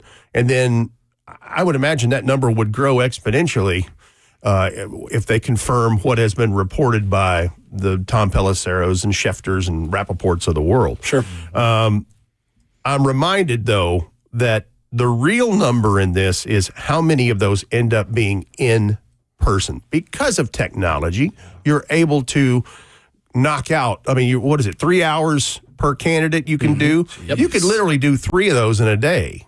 Easy. Crazy. Yeah. So that's part of it, but I'm just interested to see at the end of the day how many of these ended up being in person. Wow. Interesting. Yeah, it is. Rhett, are you also tracking not just the in person? If we do, like, I guess Vols fans track planes when there's a coaching search. Always. Or recruits. Flight tracker. Heck, when there's a transfer portal, we're tracking planes. Jordan Seaton is not Sam coming to Levitt Knoxville. going? The timing of when these coaching candidates come in, too, because it's always, from my understanding, I was told, you watch who get the last visits or who's later in the week when they get these sit-downs. Is that something to note? Like, Harbaugh's first stop in person is with the Giants. Like, there are so many other teams that want him to come in. I'm not sure how many he'll go to, but, like, the Giants having the first impression is cool, but the last impression also makes a deal, too. I think there's some logic to that. I do. Now, wasn't it reported that he did an interview with the Falcons, but that was just a virtual? Yes, virtual. Yeah. Okay. Yeah. So this is the first in-person reported. First of all, timeline on this, because there are 9 jobs now that are open. Yeah. And that's, there was a couple of years ago in 23, there was 9, but that's twice in the last nearly decade. It's been that number and no more. Like, that's a lot. Yeah. It's over a quarter of the league's coaching jobs. Right. When you just do the quick math. I think Coach T, your coach, sounds like he's going to dip out for a while. I think so. And if that is the case, then that makes it the John Harbaugh sweepstakes, and no discredit to any of the others who are out there on the circuit doing the interviews. But I think he has to be the first domino that falls. I agree. Now, once that happens, then I think you will start to see other dominoes fall into place of, okay, we're going to go with our guy and this guy and that guy. And I think you're right. First impressions are great. You have a chance to make the last impression. However, with John Harbaugh never being available before, now he was one time and he was a special teams guy, but he's had an 18-year career and over 100 wins, 11 playoff appearances, and I know that some of the knock might be what happened in the postseason the last handful of years in Baltimore, but he has a world championship under his belt. He does. He's never been available before after a long tenured track record. So I think that the idea that if you get him in your building and you're not allowing him to leave like it is a lot of times, I think the feeling certainly has to be mutual for that to take place. Because I had somebody say, that's the point. I had somebody to say to me yesterday, he's like, well, isn't he interviewing the teams he wants to be a part of? I'm like, hadn't really thought of it that way, but it is kind of that way. It's his choice. Because he would be, I think in most teams' eyes, the top candidate. And obviously that opinion varies throughout the league, just like a war room draft board does. Sure. They're all different. But anyway, I just think that it's going to be up to him and, what his agent are leaning towards at some point. If he gets to New York and he feels like that's the place and he's ready to stop, then he's ready to stop. I think he controls some of that tempo. Right. The interesting part of that, too, about can you keep him from leaving the building is the satisfying of the Rooney Rule as well, and being able to interview in person two minority candidates as well. The New York Giants, Tennessee Titans, these teams, we don't have 100% confirmation the Titans have satisfied that until they put out correct who they have met with in person. In their releases, that's right. Because from what we know, from what Jim Wyatt has put out in the official release that came out over the weekend, Vance Joseph, who could be one of those check marks in that box, and I hate to minimize candidates into check marks. I apologize in advance for that because it's the unfortunate reality of the side effects of a rule that I think has good intentions. It hasn't been... It needs to be amended. Vance Joseph met all of that. It needs to be amended. Vance Joseph met with the Titans virtually. So, for example, that would not count towards the Rooney Rule. The Rooney Rule. Raheem Morris meeting reportedly earlier this week. If that was in person, Raheem Morris and Mike McDaniel both being in person would satisfy that. Similarly, for the Giants, and interviewing Antonio Pierce, former Raiders head coach they've already talked to, and then Vance Joseph, same thing. Could satisfy that to where they could hypothetically hire John Harbaugh today if John Harbaugh wanted to, but I think John Harbaugh is going to go through the process. So, again, just sorting through some of the red tape there and what we know and don't know. And I think Ramon's right, though. An amendment to that is necessary. It's necessary. Because it is unfair how it is, and I mean in not being in favor of minority. Yeah, no doubt. You just bring people in. It's literally checking boxes, as you mentioned. And for coaches that want to be serious about their craft, you hate to be in an interview process and just say, yeah, this ain't it. When somebody's not interested in you, don't just say it. Are you really trying to hire me? Are you going through the motions? Are you checking the box? Because at the end of the day, and I'm not trying to speak for you guys, for players, for coaches, for whoever. You'd like to be acknowledged by your credentials and what you've done. Absolutely. Not anything else. Absolutely. But, of course, like you said, I guess the issue runs into where it's been correlated for such a long time. And, the people that are mostly in the GM positions are white guys that have white friends that hire those guys. And that's the reason for it is, will you ever look outside the box? How they go about this, just checking the box side of it, is ruined what the rule was supposed to be. Mm-hmm. That rule got one of the best coaches, my coach, in the building. Sure. Coach Tomlin. And look how that worked out. Exactly. And which makes you wonder, how many other examples can there be? Yeah. And of course, too, there are other guys in really good positions as far as coordinators and coaches around the league, though, too. So it's just fascinating that some dudes are duds that get chances because of their friends. I think that's what the rule is supposed to stop. Mm-hmm. Is what, for lack of a better term, some of the good old boy politics. Yeah, exactly. Yeah, sure. Rhett Bryant in studio with us. We'll talk more about the Titans head coach search. One big thing on the candidates who have officially spoken to the team, and a look ahead to the divisional round of the NFL postseason with Rhett Bryant after this.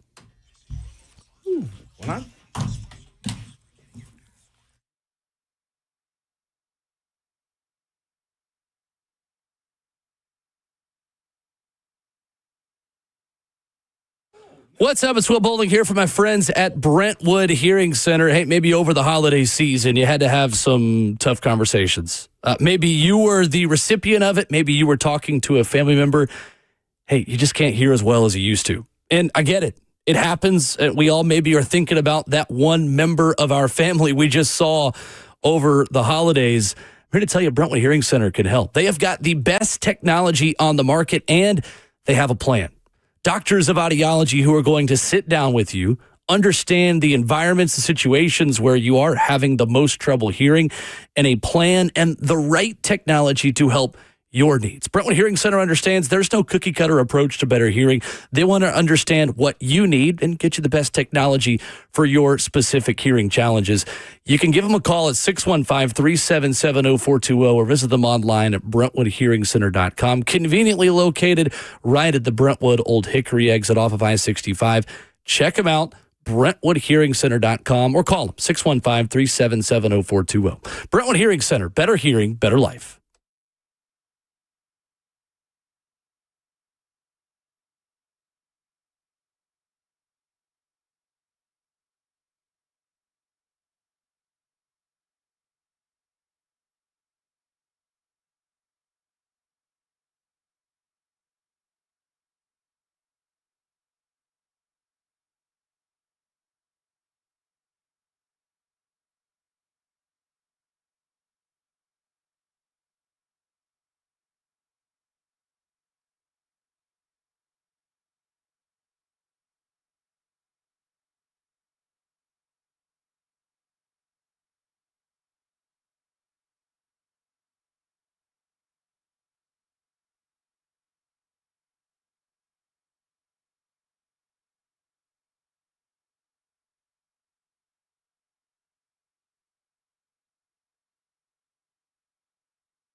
Ramona Will, 104.5 The Zone rolls on Wednesday morning, hour 4. Rhett Bryant in studio. Big Rhett in here. That's right. Living easy. So the Tennessee Living Titans free. have Season ticket on a announced a number of interviews. I just keep going. I love it. Have announced a number of interviews. It is a challenge to keep all this together. And kudos to those out there. Mike Herndon's had a list. Zach Lyons has had lists. And guys have spreadsheets and stuff to post. You're after it. Really? To all of them who have.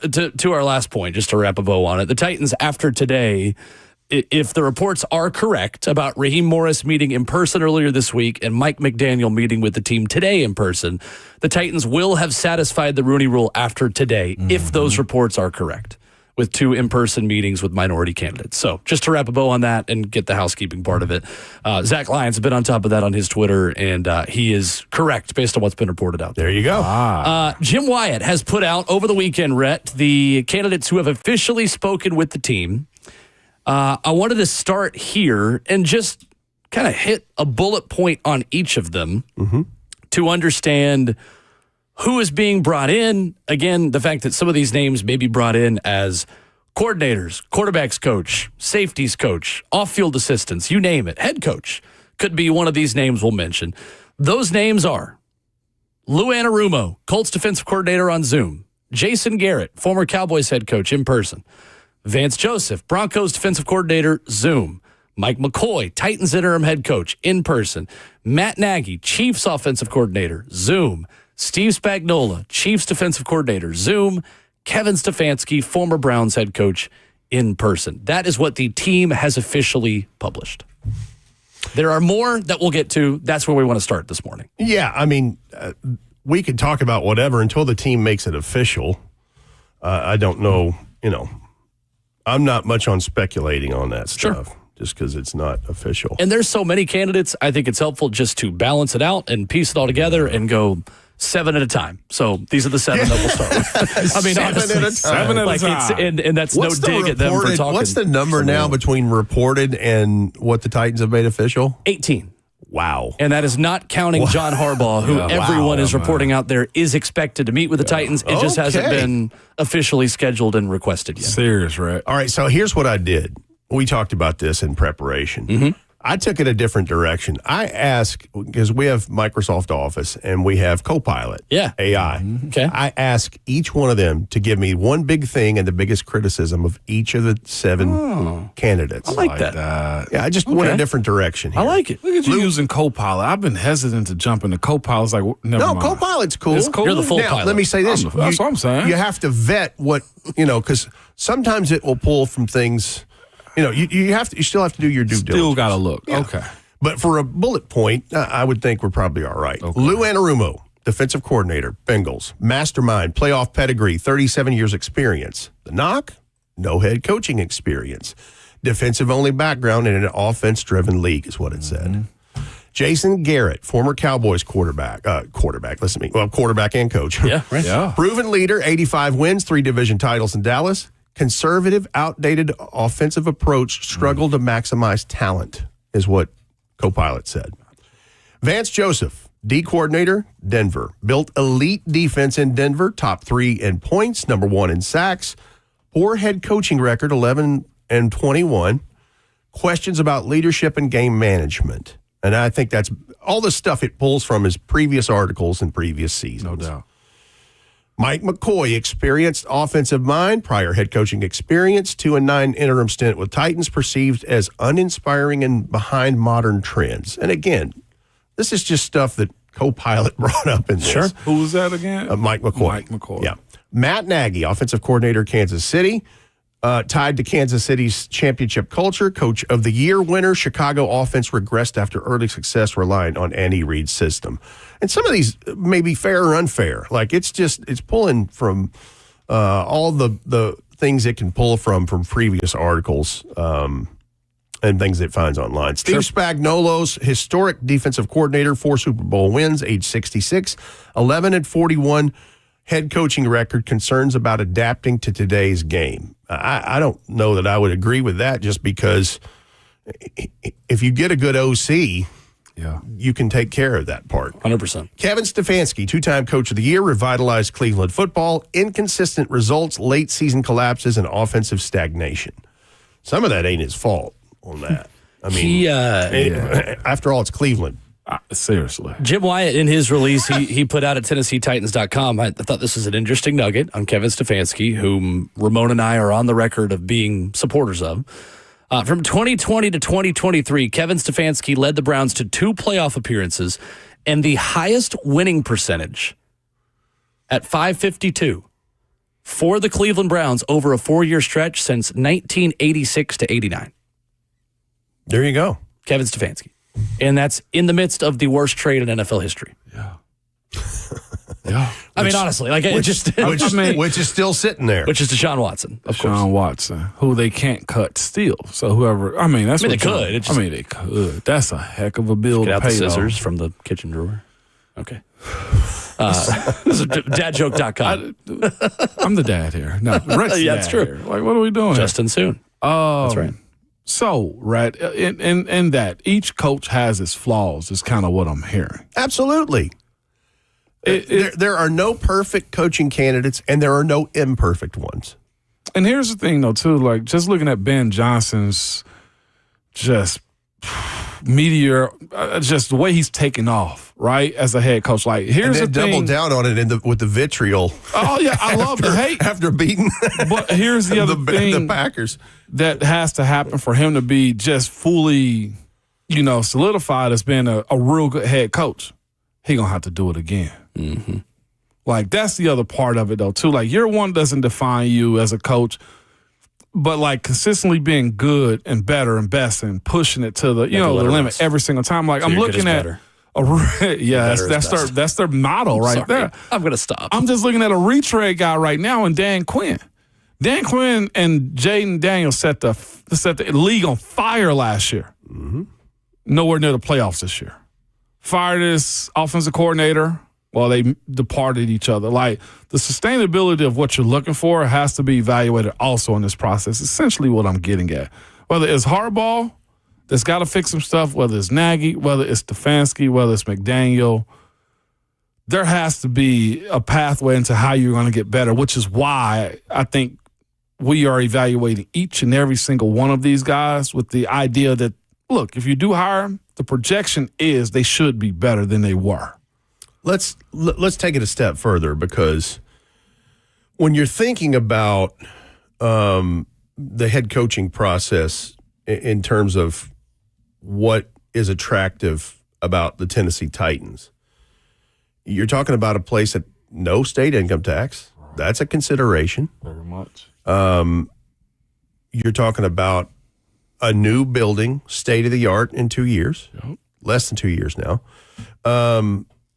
You're talking about, knowing that they're in the middle of a hard reset and you're working on things. But to me, the tipping point for John Harbaugh or any of these other guys, especially offensive-minded head coaching candidates that either have been reported or officially made known by the team, tipping point's Cam Ward. Mm-hmm. Because, and let's just talk about this. So it's been reported that John Harbaugh is interviewing in person with New York. Jackson Dart, I got nothing against Jackson Dart at all. Right. But his style of play, and this is what triggered me when you talked about Washington and Jaden Daniels. Jaden Daniels has the same problem. Yes, he running to unnecessary physical contact and putting yourself in danger. People are already gunning for you. Yeah. You don't need to help them. And how many times did we see Jackson Dart go into the tent for concussion evaluation? He had to go out to be evaluated for injury 5 times in his first 10 starts. Cam Ward was available every game. Mm-hmm. Okay, he got knocked out midway through that first quarter. I get it. But availability is a major, major attribute when you're talking, especially at that position. At that job, he understands the importance of his availability. Only one place. And that's why, I had somebody ask me about why is Cam Ward the tipping point? Well, go talk to the young man. It's been reported he wanted to watch film or whatever. Go talk to Cam Ward. No doubt. If you're not won over by that point, I don't know what to tell you. Agreed. The dude wants to win more than anything. Like, I know that I've seen things put out about they had the 6 finalists for the Offensive Rookie of the Year, and Cam wasn't even included in that. I guarantee you one thing, Cam don't care about that. Oh, wow. I didn't realize I don't think Cam cares a diddly squat about that. I really don't. Yeah. I think he cares about hoisting a Lombardi trophy. Yeah. And everything else is just everything else. Secondary. I agree. I totally agree. All right, Rhett, as we wrap up here and look ahead to football this weekend, we're all going to spend a lot more time looking at these games and have obviously one eye on the coaching search, another on the 4 games that's still going to be played this weekend. 3 games that are a field goal or less spread, and then one where Seattle is getting a touchdown and a half in their favor against San Francisco. Wanted to ask you about Houston and New England. Yep. Because Houston, obviously, is a team we saw twice. New England, a team we saw once. That Houston defense, is it fair to say that is the best defense remaining in the postseason right now? They might be the best defense since we talked about the 2000 Titans and 2000 Ravens defense. They're that good. They're unbelievable. And that is what that game comes down to, in my opinion. Like, C.J. Stroud turned the ball over how many times, and they lived to tell about 3. it? So yeah, that's unheard of, especially in a playoff game and you win. That's okay, so that's just one thing to tell you their prowess.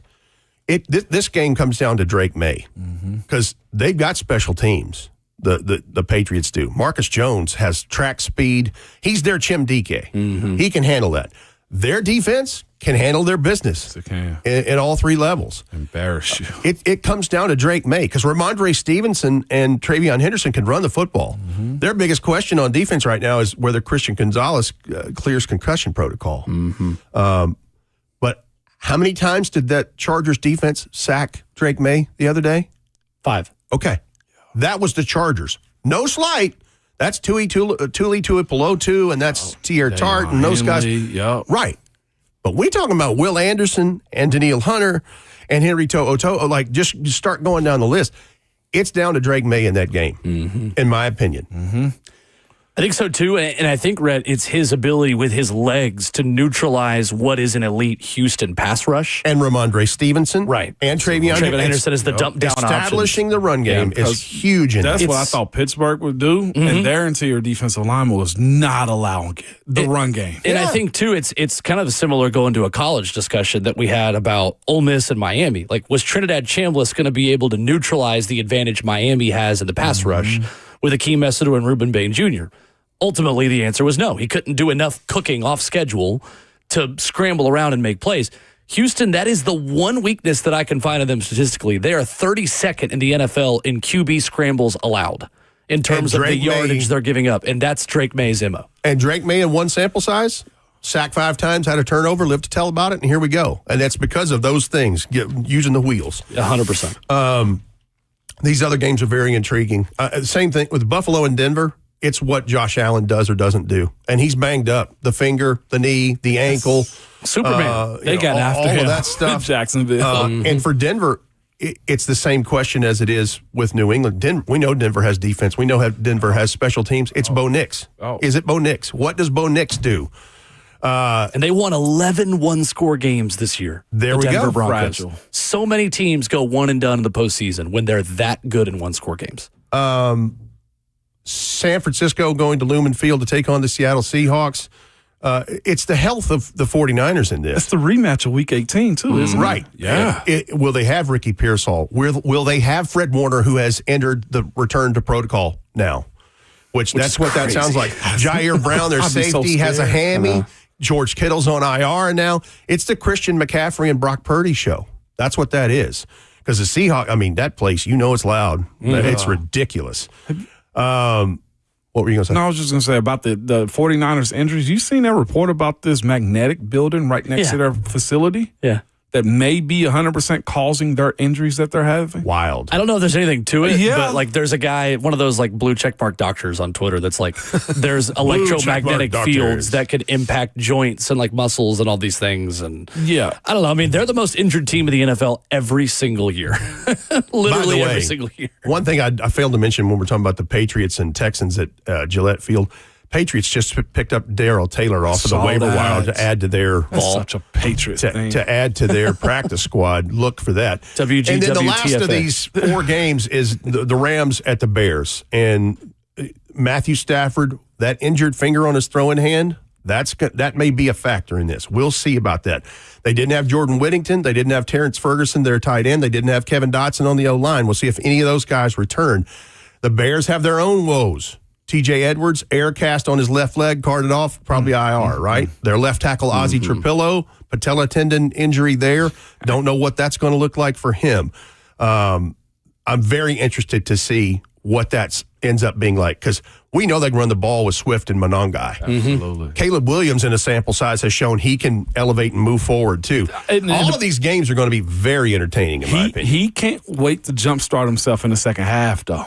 At some point, that's going to bite Ben Johnson and Caleb Williams if they continually just, rope-a-dope a team until the end. Although it's exciting. All of this is going to be fun. One thing on the Bears that I think is crazy, and looking at their schedule, so they are number 1 of the NFL in turnover differential this season. They're plus 22 in turnover differential.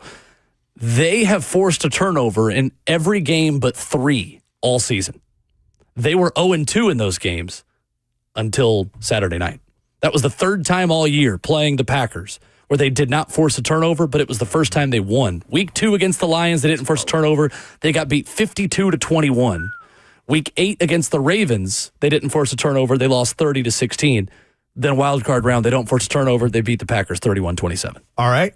I like that nugget. I'll see that nugget. I'll give you this nugget. You'll raise me a nugget. I will raise you one nugget. The Buffalo Bills have been dogs, line-wise, twice all year. Kansas City back in the regular season and last week against Jacksonville. They won both of those straight up.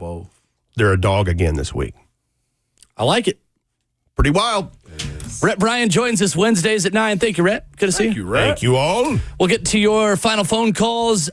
There's a phrase around this station, BBB, Big Boss Bert. I'm going to add a B.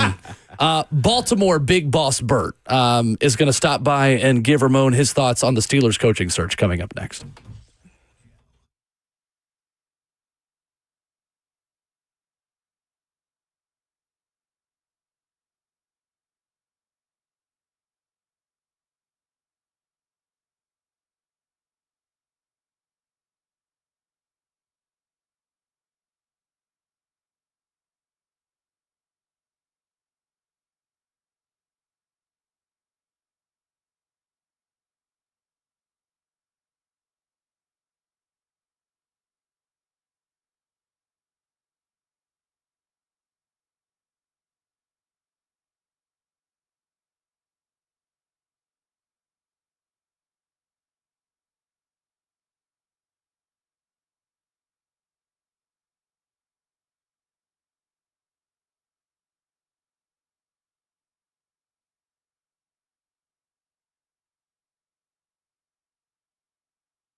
Ramon and Will on 104.5 The Zone. Yes. Robert Walsh is here. Ramon Foster, Will Bowling. What in the world is this, Justin? I have no idea. Okay. I typed in the songs about Bert, and this is what came up. It's Bert. It's by Waffle House Record. Cheyenne need to have this on her doggone ringtone for you. Every time I call her. It's only Bert. Well, she would decline the call as soon as she heard that. That ain't a bad thing. Y'all can walk out of the wedding reception. Introducing for the very first time, put your hands together for Mr. and Mrs. It's only Bert. It's just me doing pirouettes. All right, we're going to get to Baltimore Big Boss Bert talking about his recommendations. Bert has a short list or a long list for the Steelers head coach. No, he doesn't. But first, we go to Matthew. We'll get to John in a minute, too. We got to be quick here, guys. What's up, Matthew? What's up, Matthew? Hey, guys. Good morning. Morning. Just wanted to throw out a new scenario for the radio that I haven't heard. Okay. John Harbaugh, head coach for the offense in Nashville for the Titans. Cliff Kingsbury, offensive coordinator. Given their young quarterback experience, it'd be a great fit. I think Cliff kind of has some proven quarterback development. Harbaugh definitely has a playbook takeover history. What are you guys' thoughts about that? I'll listen. Thank you guys for taking my call. I appreciate it. Sold. Love you. Sold. Where do I sign? I only want Mike McDaniel as an OC. That's it. You only want him? Only as an OC. Oh, yeah, right. Yeah, I would be surprised to see Harbaugh and Cliff work together. I think Harbaugh would probably bring Todd Monken, I think is maybe the assumption we're working under. But in a perfect world, yeah, that'd be great. I heard Monken's going to be Baltimore's new head coach. Yeah. Robert Walsh, your thoughts? Yeah. I don't know about all that. I ain't going to be there. John in the Borough, final call of the morning. What's up, John? What's up, guys? Will, I don't know if you know this or not, but you lied in the last hour. What's you that? said that none of your replies and responses are personal. Yeah. As a longtime listener, longtime caller, and longtime Memphis Tiger fan, I would like to dispute that. No, it's never personal. Wait, look, but rivalries are fun. The Memphis part. I also will say this. I would love for the Titans to hire Mike Tomlin. I'd be happy with John Harbaugh. It's a 1A, 1B kind of situation. I would rather have Mike Tomlin because this ties into that. Knowing that the Steelers have repeatedly drafted and taken Memphis Tigers players over Vols fans would melt Vol fans down, and I'm here for that. Real quick, guys, if you would, send one up to the big man upstairs. My son's been in the NICU for the last 2 weeks, and we're very much ready to get him home. Yeah, you guys absolutely. be kind to everyone except Vols fans. Otherwise, they're going to think your mother's a garden tool. Praying for you, John. Thank you for the call. Thinking about you, youngin'. Love you. I love you, too. All right. What you got, Bird? I'll make it quick because we're pushing up against it. Baltimore Big Boss Bert's Pittsburgh Steelers shortlist. What you got? So I've got a number of guys who I think could help put the Steelers in a position to not have to go through a rebuild. You got a bunch of old fuddy-duddies on that roster clogging it up, a bunch of old geezers, and I think that some of these fresh new names could help you propel into the stardom of the AFC. No longer will you be the bridesmaid. You will get to be the bride, my friend. We'll start with someone who has intimate knowledge of how the Pittsburgh Steelers run. How about Todd Haley? He had a great run with Ben. There was no ill will being harbored. Former head coach. The former head coach. Experience, done the job before. And while we're talking about guys who have experience, I think someone who Steelers fans clamored for, they didn't even want him to get let go, but he was let go as offensive coordinator, Matt Canada. Stop. Bring Matt Canada in. Exceptional play caller. He's not even on a staff right now. I think he's at NC State. Exactly. He got let go at LSU, too. Exactly. Him and Harbaugh, you don't have to do this, Robert. Okay. You want somebody with a little more pomp and circumstance, somebody with a little more gravitas to their name. Give me something. Okay, how about Urban Meyer? Didn't really get a great shake. He had a rookie Trevor Lawrence. Yeah, he needed more time. And you have a fat kicker. So, if he's going to kick the kicker would be able to stand those kicks a little bit better. What is wrong with y'all, man? Okay, you're not feeling it. No, I'm not feeling any of those candidates right there. Okay, someone who's thought of as the best coach in the NFL, in history. He's open. He's at a college gig right now. Bill Belichick. Bring Jordan Hudson in. She can run your PR. I think she'd look great in black and Jordan. Excuse me, Jordan. No, absolutely not, Bert. God, okay. Someone that Vols fans would have intimate knowledge with. Greg Schiano.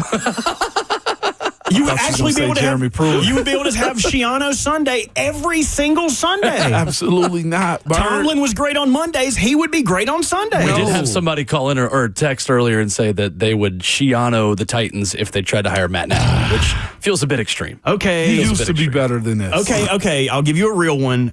Somebody who I thought didn't get a fair shake in Kansas City when he was there. Romeo Crennel. All right, it's time to go and play the music, you've baby. You've had some great coaches. Okay. Those are all fake. You got one real one? I'll give you a real one. Number 1 seed, or actually, I don't know what the Patriots are, but Josh McDaniels. Look what he's done. The Belichick tree is not good. What's the Tomlin tree? Back at it tomorrow morning at That's 6 why we're struggling a.m. here. You wouldn't consider any of these people from Baltimore. We're going to see if John Harbaugh gets out of the Giants facility today. Stay tuned. You know what? Eric Mangini? I hope you hired Adam Greg Gase? Roman Thank as you, your Bert. head coach. No. I needed this. Yes, absolutely. We'll talk to you tomorrow morning at 104.5 this summer, okay? Your Twitter fingers and your mic and your big boss Bert is always hot.